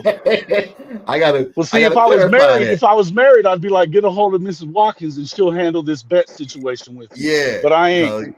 Cause TP showing that which his emotional attitude at the moment is what color he uses to write that check. Yes, sir. Yes, sir. I'm just saying all those pens that's in that checkbook, man. You like, I mean, come on, dog, man. You need that many pens? Yes, sir. I do. Yes, sir. Right. They all have a certain if the offense, where do you think the offensive coordinator got the idea for 2 pins up on his chest? Where do you think he got that from? Well, I carry a lot of them because when I run down the sideline, I lose them. Right there. Oh, got it from me. My bad. Might be an exaggeration, but Jason, quick question. I'm gonna ask you guys: what game yesterday shocked you guys the most? win or loss, what game shocked you guys the most? Did it happen this past weekend? I don't know if I was shocked necessarily. Maybe Miami, but not really because Jeff Brom wins those games. True.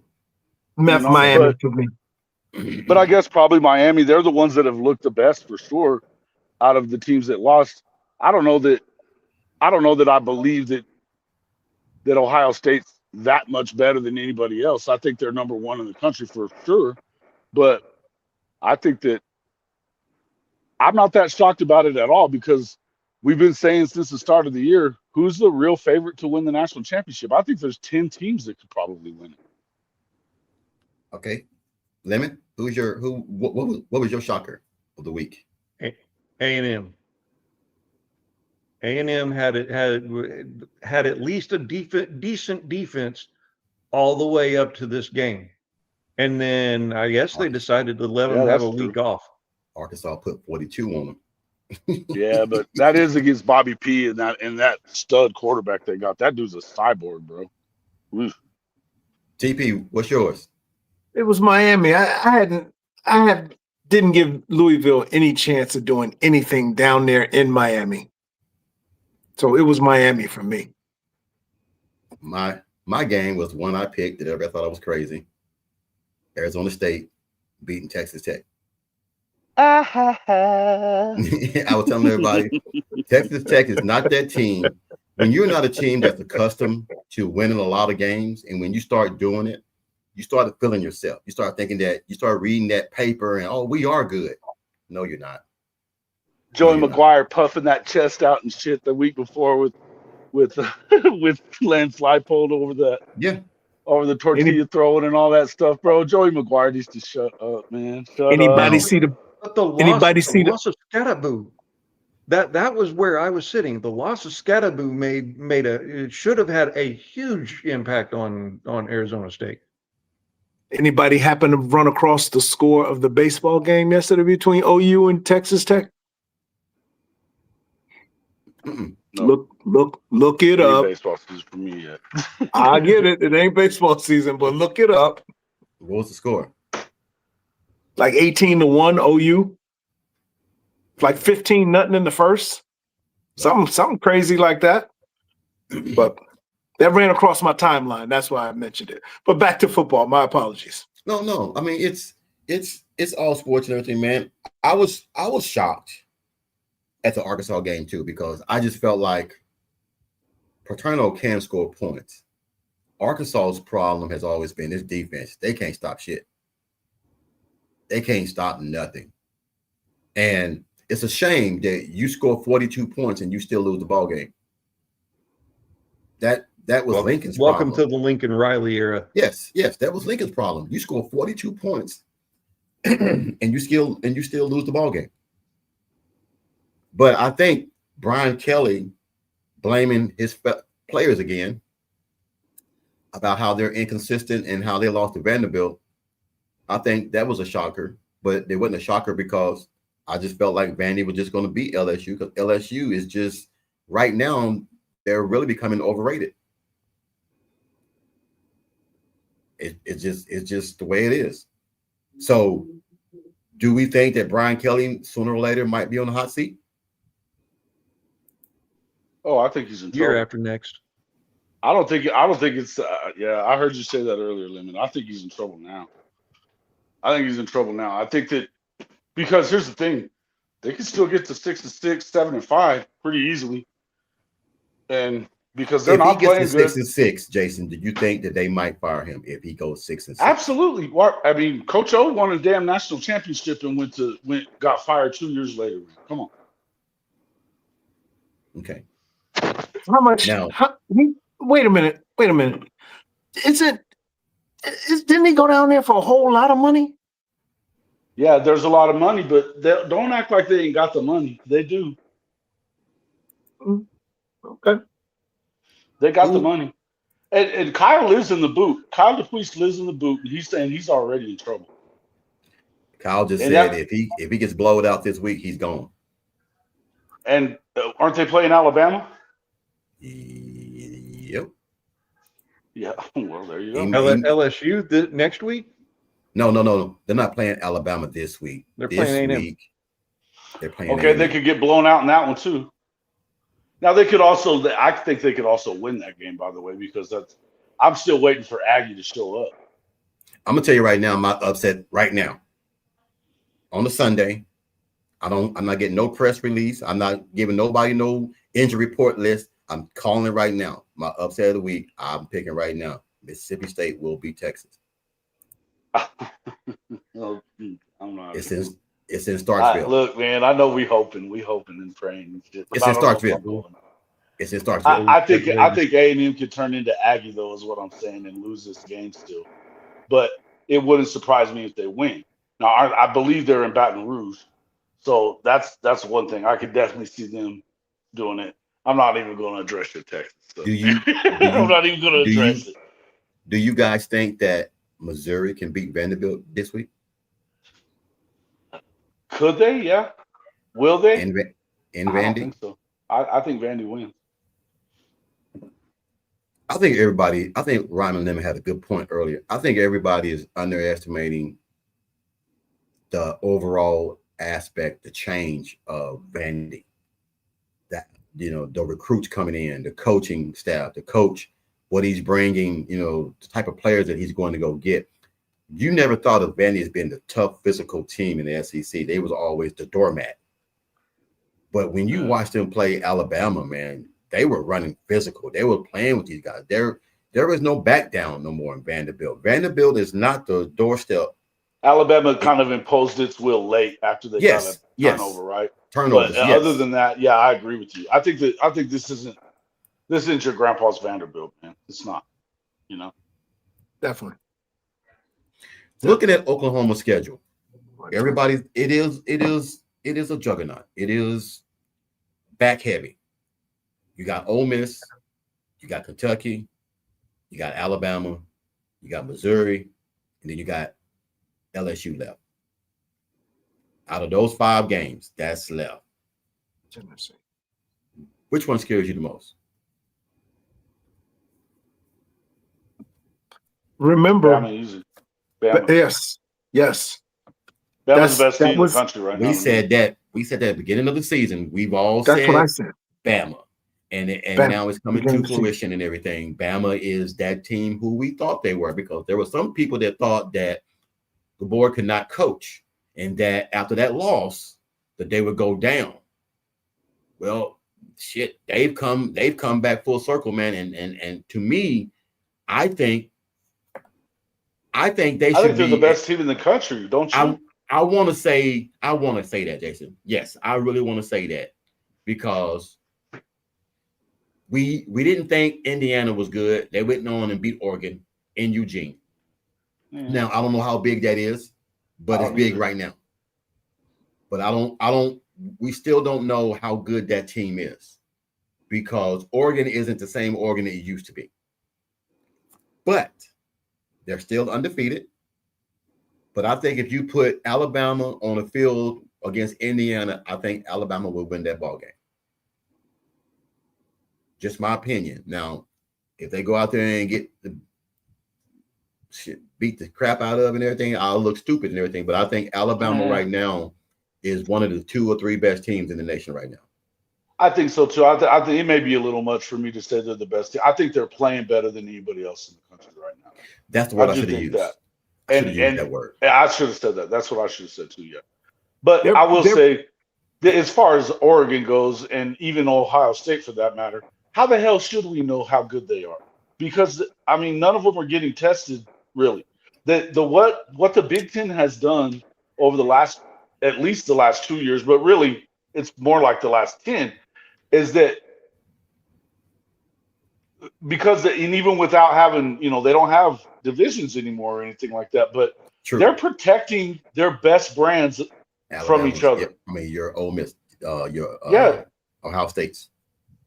They're protecting it. Yes, they're protecting their best brands by and large from each other. Like you're not seeing, like USC, for instance, they haven't played Ohio State last year. They're not going to play them this year. So even though they lost to Notre Dame, and they've lost to Illinois now, But the only, they still have a chance to get into the playoff because the best team that they got left is Oregon. And aside from that, they should win the rest. Now, will they? Probably not. But I'm just saying, we're talking about in this situation, in the same with Oregon. They're not. They played Penn State, and then they're going to play SC. Let's see, who else have they? I need to look at their schedule again, but it's not tough. You know what I mean? Yeah. I think Michigan's got it the toughest out of the quote unquote good teams in the Big Ten, and I don't know how great Michigan is at this point. I think they're going to be better, but I think that they don't have enough weapons for Bryce Underwood. That's become kind of clear. Although they did bounce back pretty good last week, but I just feel like I don't believe in Nebraska at all. I mean, they went to Minnesota and come on, man. It was 3-0 midway through the third quarter. What a trash ass game. And you got this, you're supposed to be better than that. You got Dylan Raiola and you're supposed to be so good. I ain't buying it, man. I ain't buying Nebraska. But all these teams, they're not playing everybody else that's good in their league like the SEC does. Yeah. Everybody that's good in the SEC there's going to be some kind of carryover of who they play. You know what I mean? So even with Texas and their schedule being much less than what Oklahoma's is, they still play Georgia. They are playing Vanderbilt. They lost to Florida, but again, there's some teams in there that could give them a hard time, right? Yeah, I look at the SEC as a whole. And I said this in the group chat that I'm a part of at the end of the day yesterday.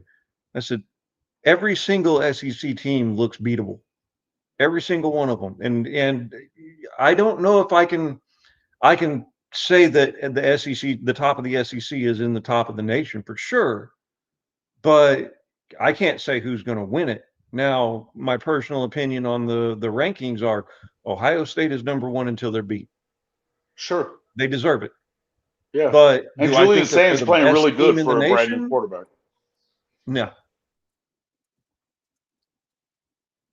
I'm typing something in for you guys to see if you guys think that this is a troll.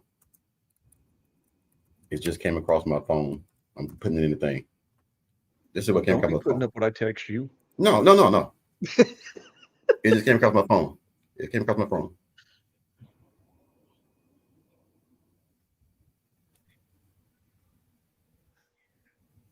I just want to know, is this a troll? Hugh Freeze is to meet with AD and President Christopher Roberts tomorrow. I'm surprised it's not today. So, I'm looking it up right now.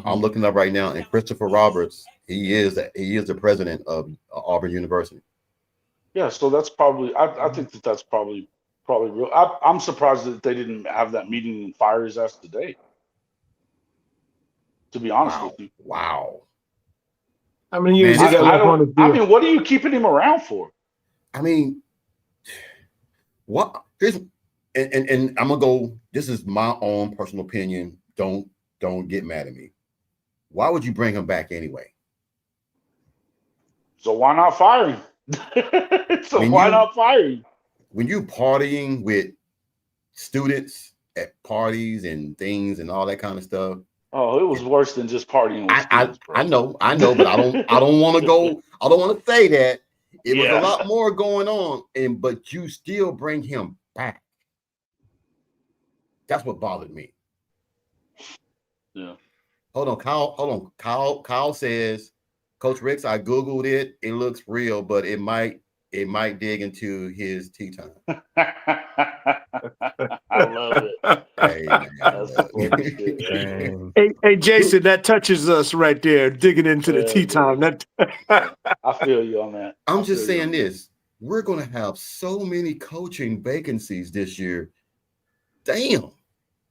Have we ever seen? Yeah, somebody just said that in the chat too. Is like, where are all these coaching hires going to come from? Well, here's the thing. You can only get so many retreads is the deal.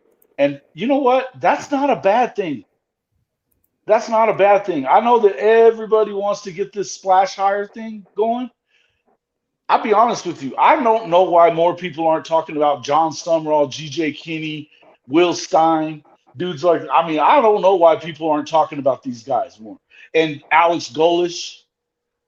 Yeah. That's where they're going to come from. And you know what? Somebody's going to hit big on these coaches, and they're going to, you know who I heard you guys were talking about Florida a minute ago. You know who Shelton, the high top dude that, I mean, this dude is Florida. You know who his favorite is for it? Cliff freaking Kingsbury. Mm. I mean, the dude had Baker and Patrick Mahomes and never won more than 7 games. And they're talking about Cliff fucking Kingsbury.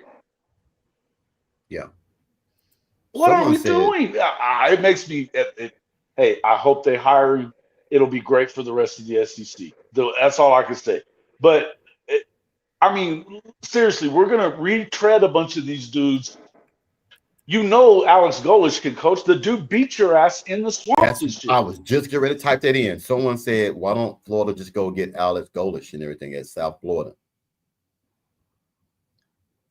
Was it Crane and Company? Boggles said the that mind, brother. It Their boggles the top mind. 3 were Kiffin.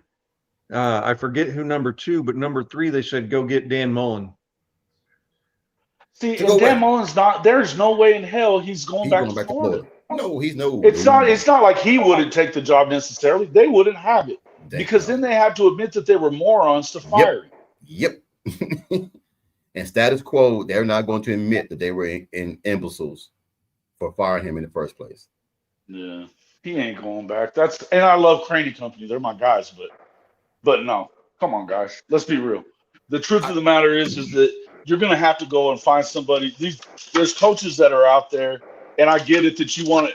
Everybody wants a quote unquote proven winner, and you know what? Guess what? Those dudes ain't just out there. And if you're listen, I was listening to Allie Peak, and she was talking about it, and she was one of the ones saying that on Shelton's show.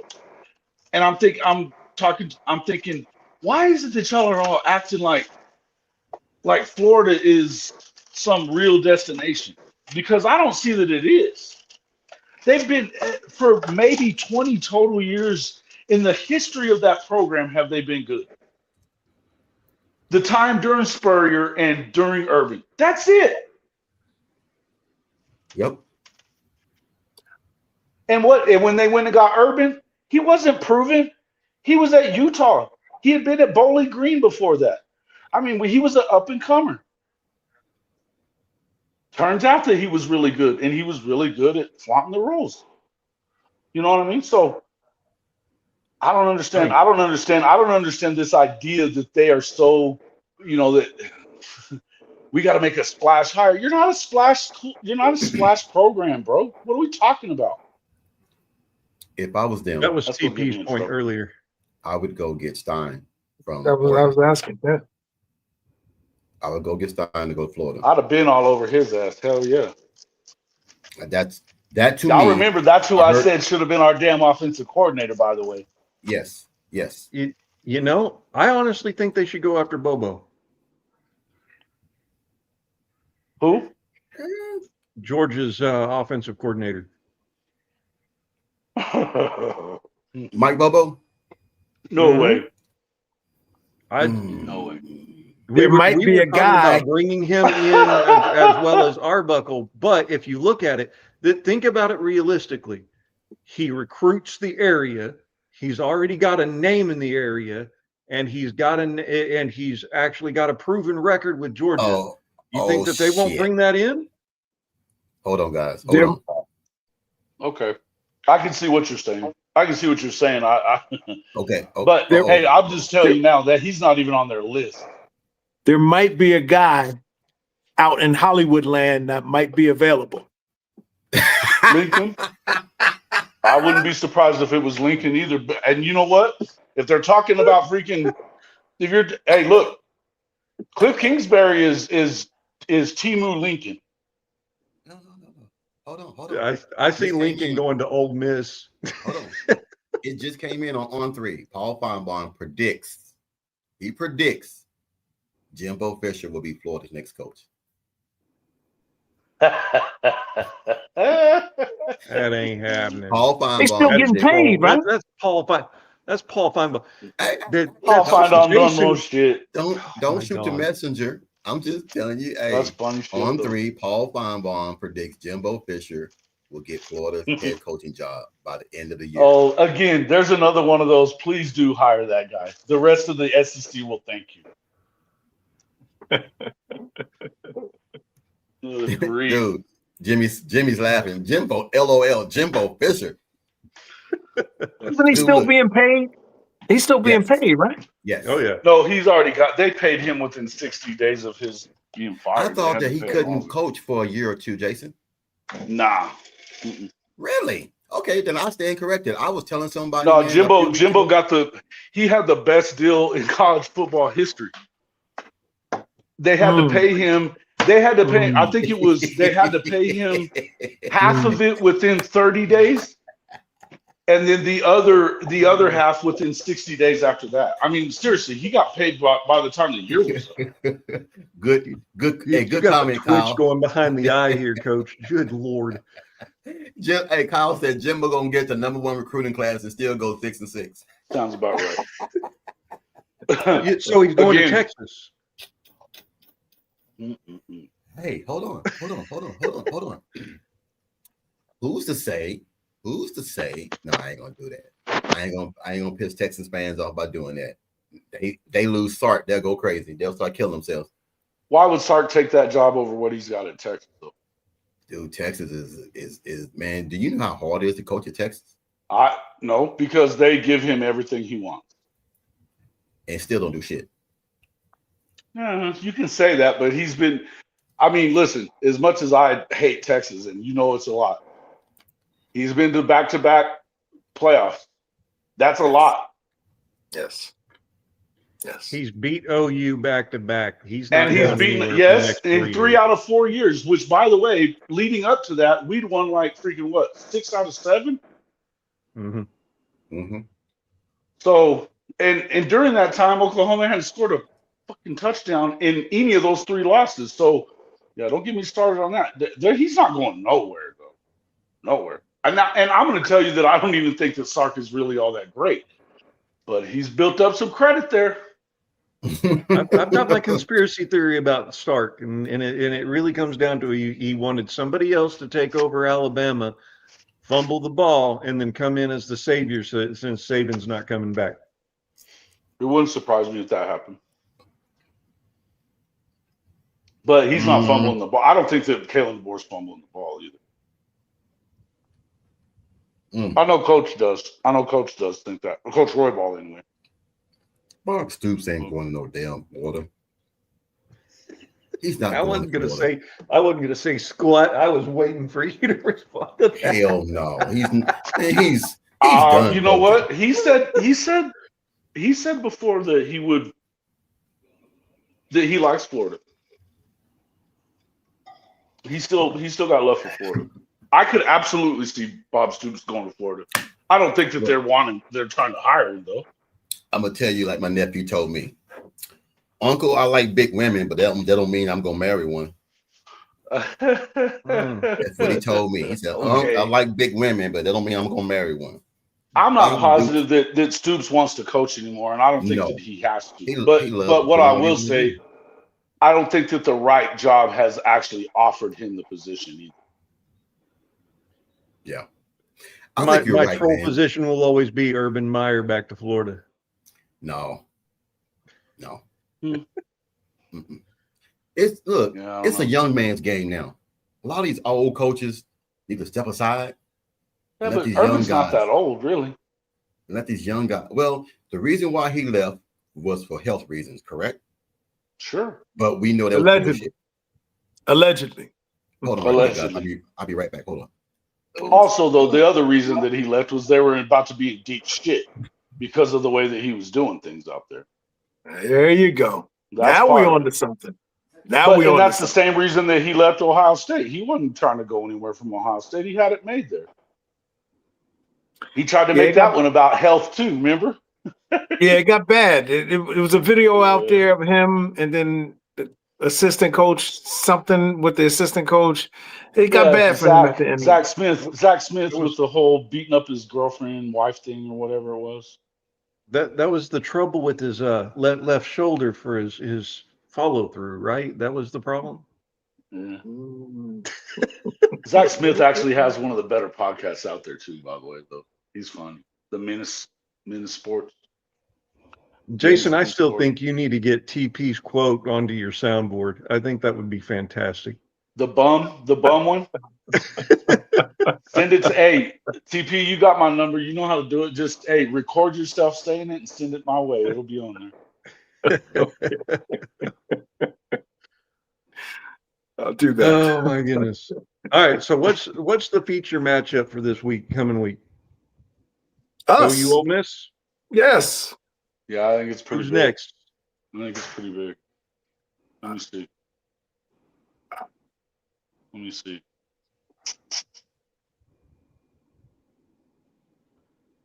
And as for coach asking, who do I fear the most that come of our upcoming games? It's not Ole Miss. It's Tennessee. Yeah. Aside from Alabama, or even with Alabama. I'm leaving Alabama. Like I gotta sleep on Alabama for get a couple good nights sleep on the Alabama game before I really feel like we need to be afraid of them, just because we've had their number and we're good at turning the game one-dimensional on defense. And right now, if you turn Alabama one-dimensional, they fall apart. Mm-hmm. Florida State showed that. Yeah, Alabama. Yeah, there's not very many really good games. Missouri Vanderbilt would be another good one. For the SEC anyway. Texas Mississippi State, since coaches. That's why I'm shocked we're 12 o'clock. I'm shocked our game is 12 o'clock. I can't believe they haven't flexed it myself, but that's just. And then you've got A&M at LSU.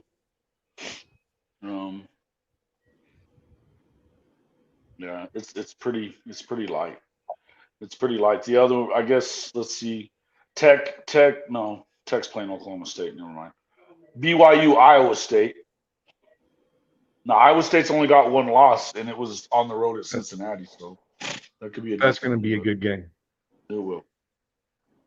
Of the teams this year that surprised me in a good way. They've outperformed everything that anybody said. BYU has put a stout team, but an old school team on the field this year. Yeah, they're nasty on defense, but that freshman quarterback he gets better every week, man.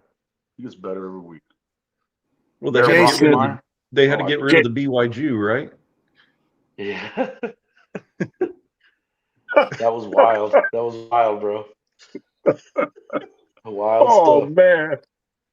Jason, does Gundy have a shot at getting into these openings? Should he? No. Does he? Probably. Really? I think there's people that, I don't know why, but there's always going to be somebody that's stupid enough to buy into his horse shit, and he will try to sell it to you. And because of the fact of, the legend there is that he turned what was such a god-awful program into a winner, which is, we know that's not true because Les was the coach in front of him. So Les had already kind of built it to that point. Now, did he do a very good job? Yes, of course, for a while. But a lot of it was smoke and mirrors. As I've said ad nauseum, the thing is that everything that he was quote unquote good at, I'm still not buying a lot of it, is what he refuses to do now. I mean, I've said it in the column, I've said it 2 different times with Okie Like Cody, is that, like, look, man, he admitted to Andy and Ari on their show that he was still refusing to pay NIL money last year. He was still, they weren't going to pay transfers money. And so they went from the conference championship game 2 years ago to they haven't won a damn game in the Big 12 since. And that's shocking because even Des Bryant made it clear, and Des Bryant's the one that got him in trouble with Sports Illustrated about having the green handshake going into all right, we went and won the bowl game. I'm gonna come in and pay each one of you $1,000. Yep. Yeah. Ridiculous. Yeah. Well, and on top of that, I mean, that was something that Cody's been telling me about, and I didn't realize this was really a thing. Gundy wanted nothing to do with former Cowboys coming back and helping with the recruiting and stuff, even during the NIL time. And there's a bunch of guys. The reason that they want Zach Robinson so bad is because of the fact that he's number one, he's a former Cowboy and played for Gundy and all that stuff, but like he will tap into the Des Bryants and the Brandon Whedons and all these other guys that have played there and go get these guys. Tatum Bell and dudes like that, right? Tyreek Hill. Guys, again, all these cats that could help you.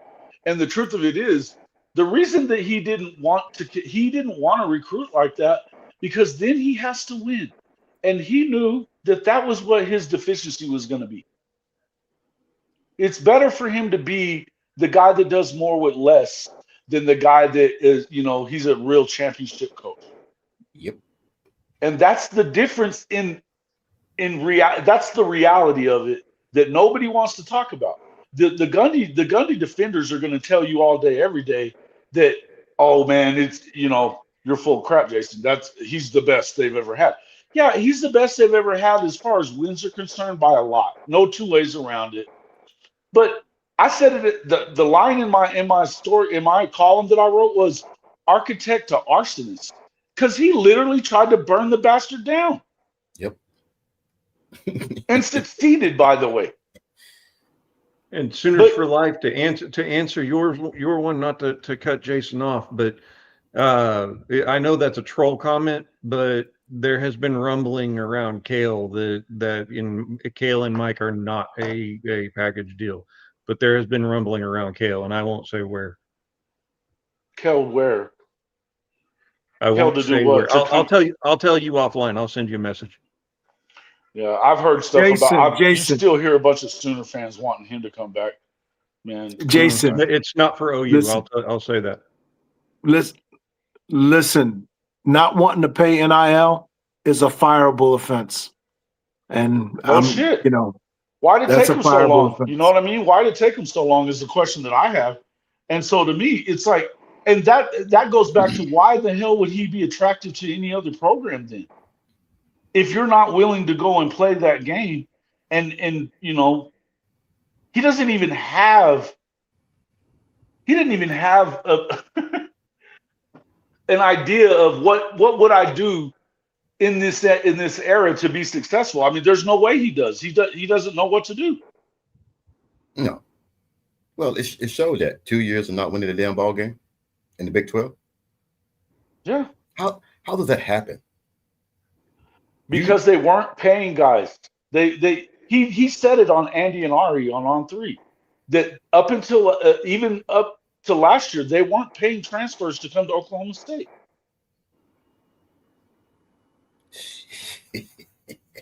You get no love then, shit, because I ain't nobody coming there for free. Well, there you go. That tells you the difference in talent, that when Tulsa can beat you 2 years after you played for the Big 12 championship. Tulsa beats you in your house. Tulsa's god-awful too. They're god-awful. I will never understand the Golden Hurricane. That comes off in a very erotic connotation that I don't appreciate. The Golden Hurricane. Golly. Man, you crazy. Ryman, just keep going left. Ryman, you keep going left, bro. You just keep going left.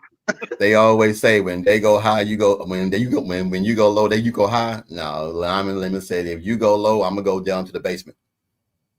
Hey, get your mind out of the gutter and let mine float by. Sooners for Life saying, why is Mike and Kel being a package deal a troll job?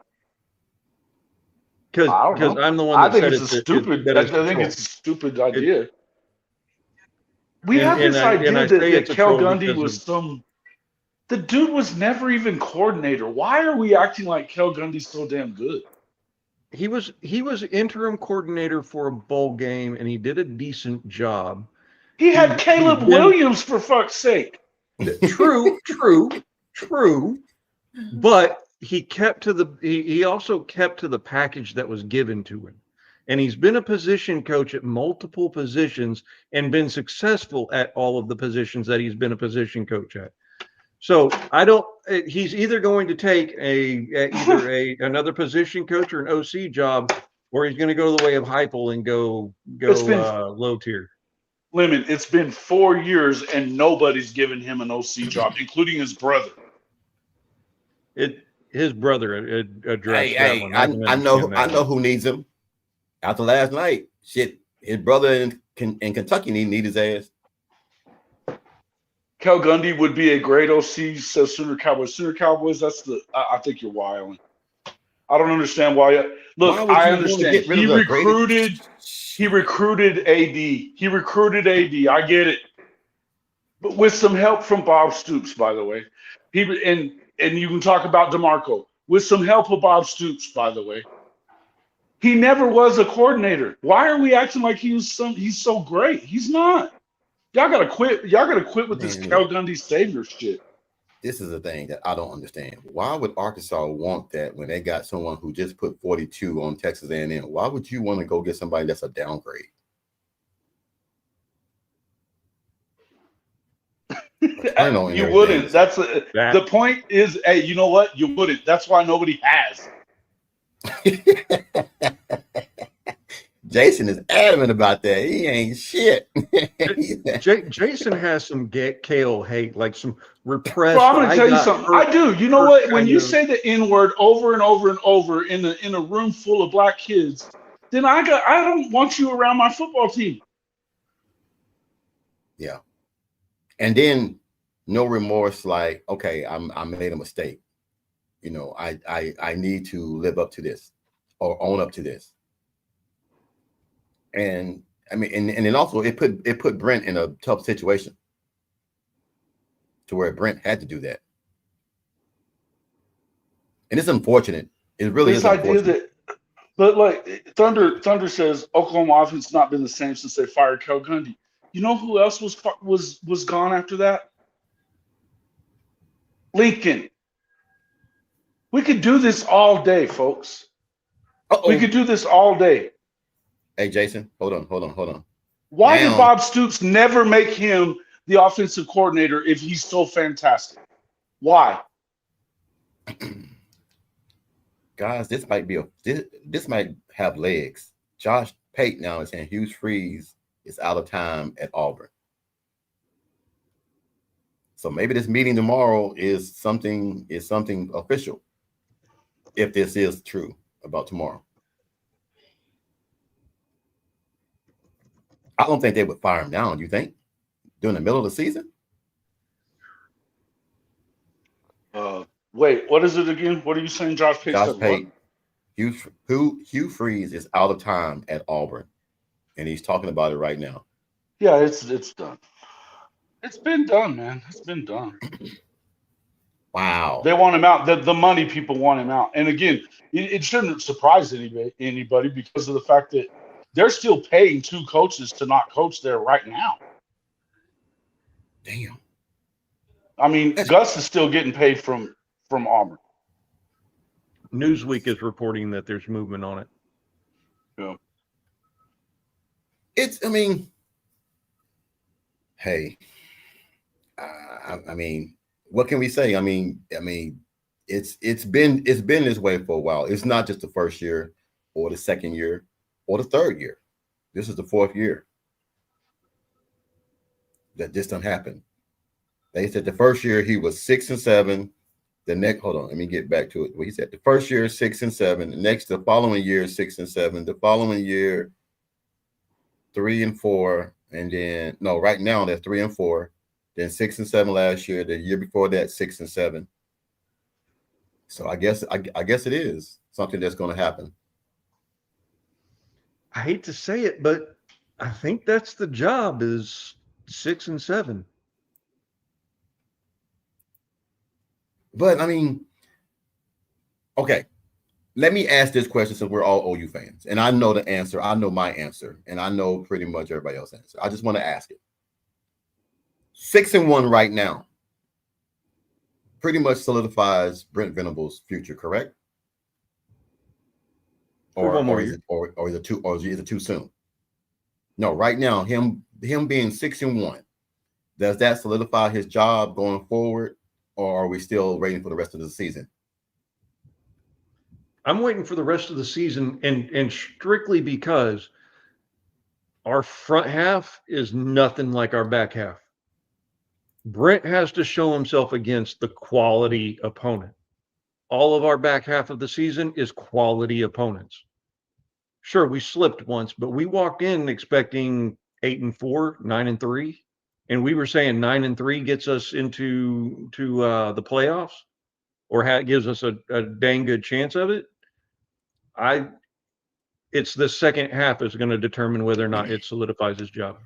Out of these next 5 games, if he wins 3 of them, does that save his job? Who? I would say Auburn? No. Are we still BB talking for about- here? No. I guess you went away. I said right now being 6-1, does it solidify? No, Brent's you got to job get to being- 8. You better get to 8 for sure. Hold on, Thunder. Hold on, is somebody? Hold on, he fired? Is that? I mean, I don't know.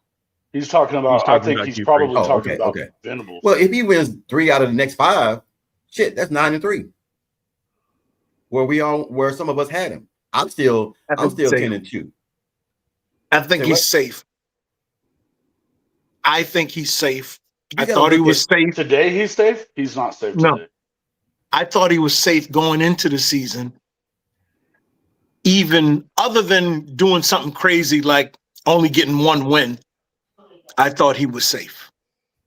That I said that earlier in the show. I thought he was safe no matter what this season, other than just doing what Gundy's doing up there, or Gundy was doing. Other than that, I thought Brent was safe for the year. At the beginning of the year. Okay. He goes 9-3. I think he's safe for, say, 5 years. I think he's done enough this year to prove the bounce back is real, and he's got at least 1 more year in it before we start talking about whether or not he should be on the hot seat. Yeah. Now that I've said what I said, it would be tragic to not win 3 more games. You know, it would be disappointing. It would be, especially with the Texas loss. It would be disappointing. Although I still think he would still have his job. Okay. If he gets to 8, he's going to have his job, guys. If he gets to 8, he's going to have his job. But here's the deal. You can't losing again to Texas and not having a touchdown. It has more carry. It carries a lot more weight than I think most people are realizing. Quick question. Because you can't look. I'll tell you that I don't think that we were ever going to win a natty under Lincoln Riley. I'll tell you that because I don't think you were. He was never going to put together the defense that was going to be able, and he doesn't know how to coach towards allowing a defense to kind of lead the way either. But I'll say this part. If you can't put up enough offense to where a defense like this, you can go and beat Texas, your biggest rival, and possibly be able to go and compete for a natty, that people are already tired of it. I know that much. And I'll tell you this, I have a problem with the way that the game went in Dallas last week. A big problem. I don't like I have a problem with the fact that Brent is still kind of, it's almost like he turns a blind eye to the offense. And I don't like that shit. You are the head coach. Yep. All right. I said my piece. Jason, to that point, I still have not watched the game. I listened to it on the radio while I was traveling. Bruh, I did not expect somebody to run for 90 plus yards against us. I didn't expect that. And that's what disappointed me most about last week. The first half was good. The second half we just didn't come back out really. Yeah. Hold on, Bob. I saw this comment.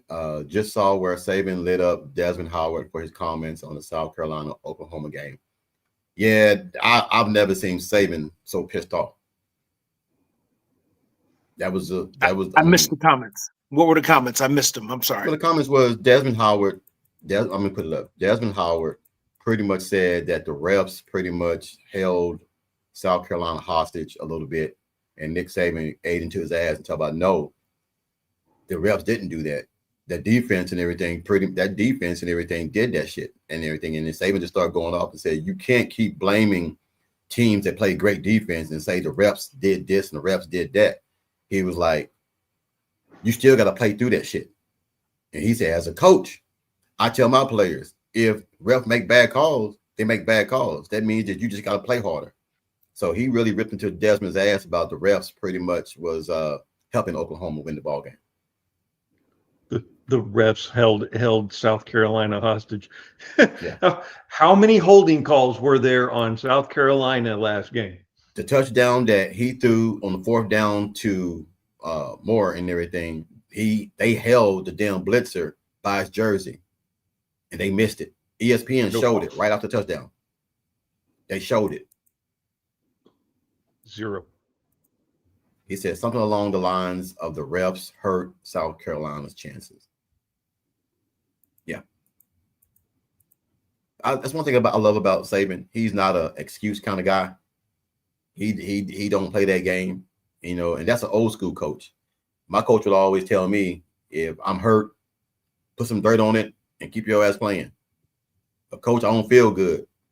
Drink some water and get an aspirin and get back in there. Ain't nobody gonna hold your hand. Ain't nobody gonna, kiss your boo-boo. Get your ass back in the ball game. My favorite one that I always got told was, "Ooh, that hurt. Didn't hurt me. Get your ass back in there." Oh man, hey, I think from what I've seen so far, man, Oklahoma looks real good, and I'm happy with the way we are right now. I think that if Arbuckle calls the same game plan that he called this week against South Carolina, I believe we're good. He finally took what the defense gave him. Wasn't trying to do anything down the field. He dink and dunk down the field like you're supposed to. Also, they started learning. They watched my videos, of course, and started running off the left and right ass cheek of these damn tackles. And now they're starting to get some of these gashing going. So I take credit for all that shit. Yes, I said it. I take credit for all that. Because you got to start running on the outside. You cannot run between the guards. We don't have it right now for some reason. But Jason, does it make you feel better that we know that we have 2 good running backs now, and they're public now to where we ain't got to worry about the odd experiment no more or this or that? We got I don't want to talk about Ott for sure. I mean, I'm good with them. Look, what I liked was, like you said, off the left ass cheek, but they were combo blocking, and I didn't see a bunch of, Jaron Kanak and other guys that can't block being important blockers. You can't have tight ends block. You can't have tight ends block the best defensive ends in the Southeast Conference. Well, and I mean, even they had a couple of plays where it was going to be. It wasn't neither of those 2 guys, but it was what's his name? Shit, why am I forgetting his name? The kid on Red Dirt Media. The tight end that's been hurt so much. He was actually a freaking 4-star guy. You know what I mean? He's good. Yeah. The point is that you can't be the key block there. You can't be what's going to spring them or not or whatever. And the other part that I think had a big part to do with that was also spreading out into 4 and 5 wide sets and getting that box light. Getting linebackers out on the perimeter to where they're not just going to stuff everything right away. You know what I mean? I think for lack of a better or lack of knowing what else it possibly could be, maybe Ben Arbuckle listened to the Oklahoma breakdown last week. He had to, man, because you got to keep. Look, this is what I really believe. I think that Kevin Wilson finally told him, hey, look, keep this shit simple. There doesn't have to be an explosive play every single play call. Keep it basic. And I mean, shit. I mean, dude, I'm not gonna sit here and lie to you. We all before the game, we was optimistic, but I was kind of nervous. Like, okay, what are we gonna get? You know, are we gonna go out there and lay an egg, or are we gonna go out here and they came out there like, you know, Lemon said they would come out there and piss. The defense came out real pissed. You can tell. I don't care how many yards they had. Lenore Sellers ran for his life the whole damn game. He ran for his life the whole damn game. If he was not Lenore Sellers and everything, he would have negative yards. He got out of a lot of those damn problems just off of raw talent. Did you just announce to the? So anyway, Yeah, Lemon, don't let me get you in trouble now. You better get your butt up here when you get a chance to. Don't let me get you in trouble. Mrs. Lemon No, is way cooler I'm telling her than to keep it PG as she's going through the back. Oh, oh yeah, right. Oh, that's too funny. She can keep it PG, but you can't. Okay. I see how that works. Okay. I know the limits. I know where to put. I'll walk up to the line, and then I'm a good boy. Yeah. Well, they had 54 yards rushing, Jason. Yes, they did. But shit. Dude, Lenore that was a response to dummies. Lenore Sellers ran one time 30 yards just to get 4 yards. He ran around for 30 yards just to get 4. So I don't mind you giving up. Huh? How many times did we get? We actually have hands on him in the backfield, and that boy escaped. He's just that's him. Superman. That kid is Superman. He's the only one that we're gonna face like that for the rest of the season. Like that. That can do that. So as my junior developers would tell me, I didn't know he was him. Yeah. Hey. It is what it is. Well, we've been on for 2 hours and 38 minutes. I'm about to take my butt to bed. I've been on too long. I got to get up early in the morning.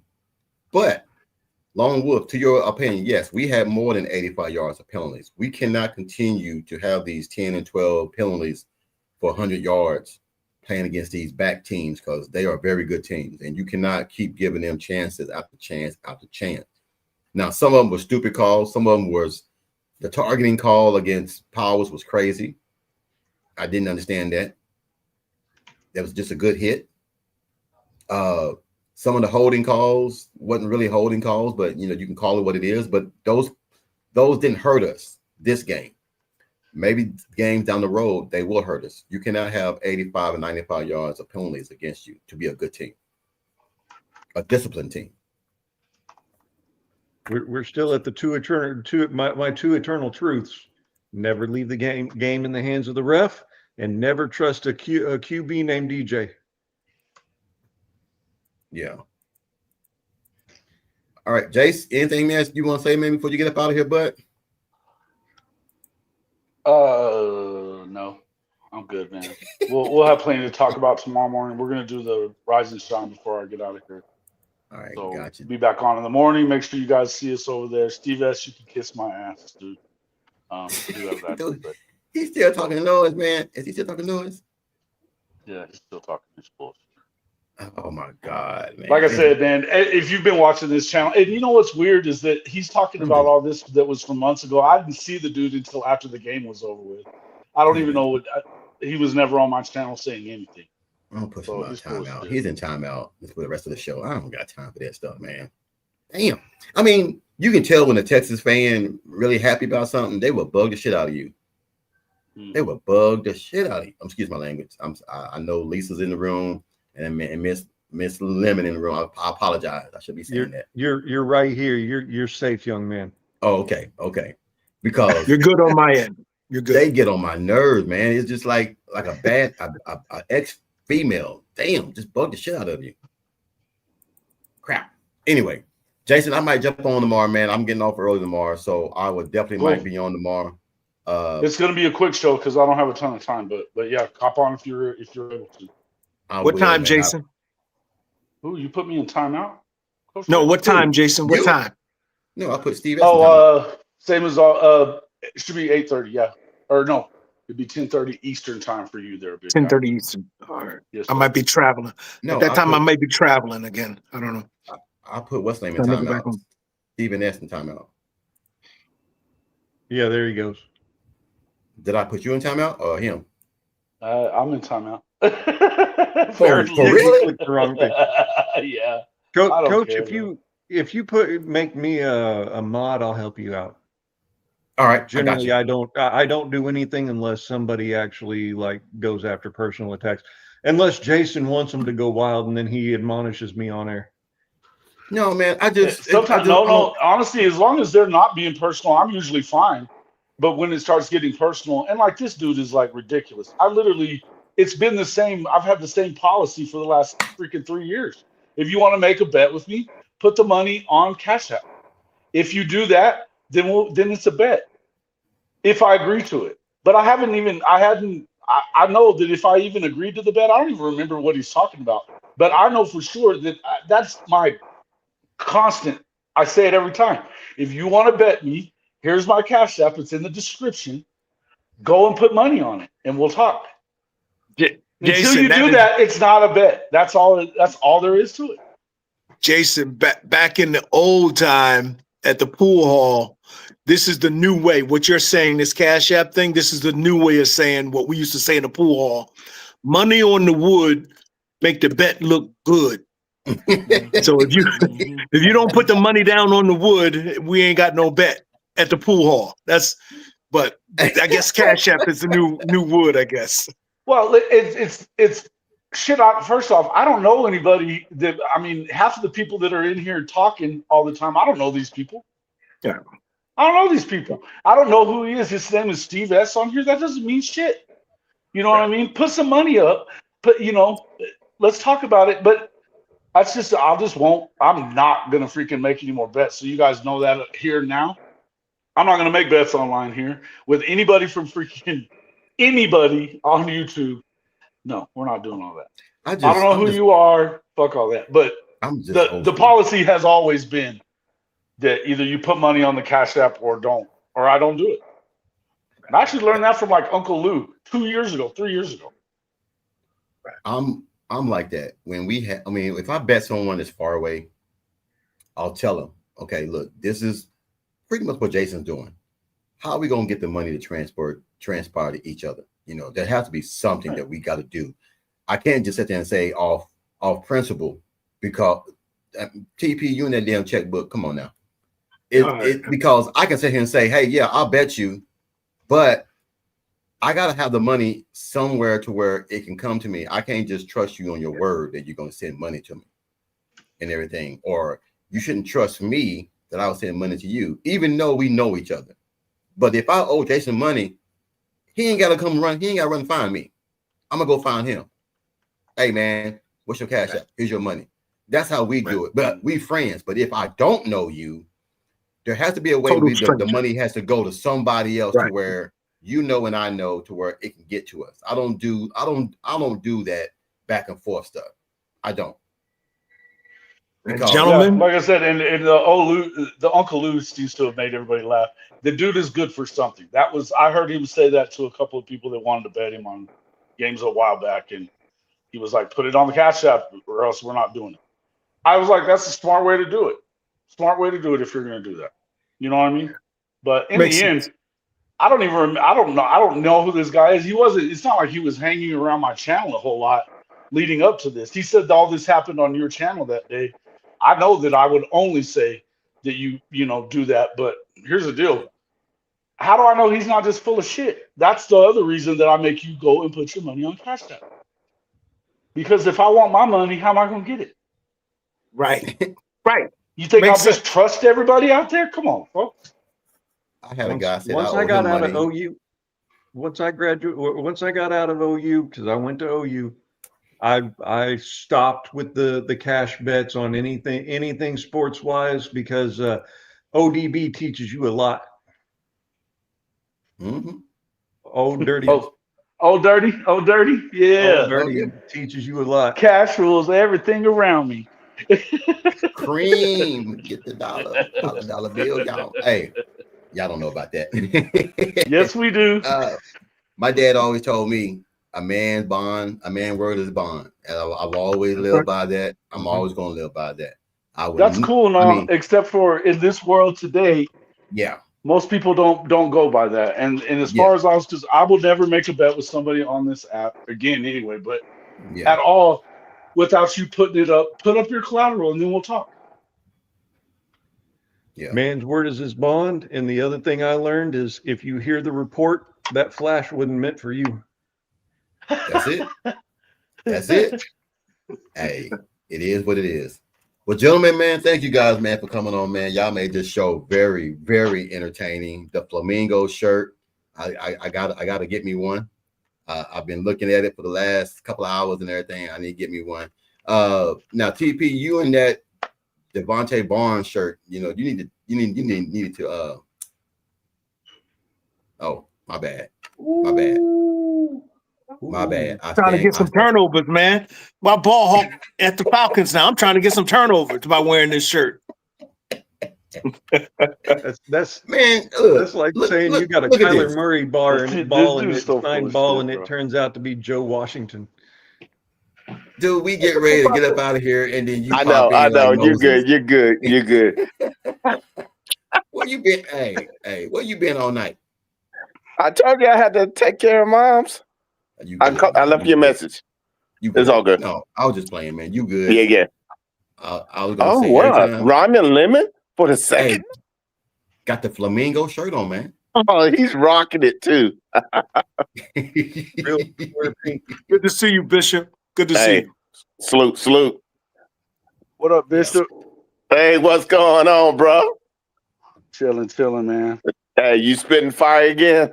Oh yeah, silly people. Hey, yeah, always. But don't let me stop this show. Hey, I just check it in. No, we'll get ready to get off, man. We've been going for 2 hours and 48 minutes, man. I'm about to get up out of here. I got a day tomorrow. But thank you guys for coming in, man. Bishop, thank you for coming in late, like always. Jason, thank you for jumping on, man. I appreciate it, man. Hey, man. Y'all need to get over there, man. Check out my boy Jason, man. Hall of Fame Sports and everything, man. If you don't, please do. Every Monday morning, get over there and check him out. You can always catch the Ramen Lemon in the pink flamingo shirt sometime on Jason's show and on my show. And always you can catch TP here. He said, until then, you want to meet me somewhere? Steve S wants to meet me somewhere, bro. Grow up, man. On to Ole Miss. We on to Ole Miss. You don't want that. You don't want my brother like that. I'm telling you like that. Hey. On to Ole Miss. See y'all later. We grew up. When you get one, you get all of them. You don't just get one, right? You get all of them. So let's not do that. You can't pick on them. That's our job. Yes, that's our job. All righty then. But hey, big salute, and we'll be talking throughout the week.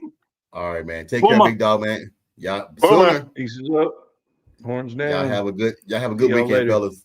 Peace out. Money, making good, my money need a loan. I'm just getting money, I'm just getting money. Money making good, my money need a loan. I'm just getting money, I'm just getting money. Money making good, my money need a loan. I'm just getting money, I'm just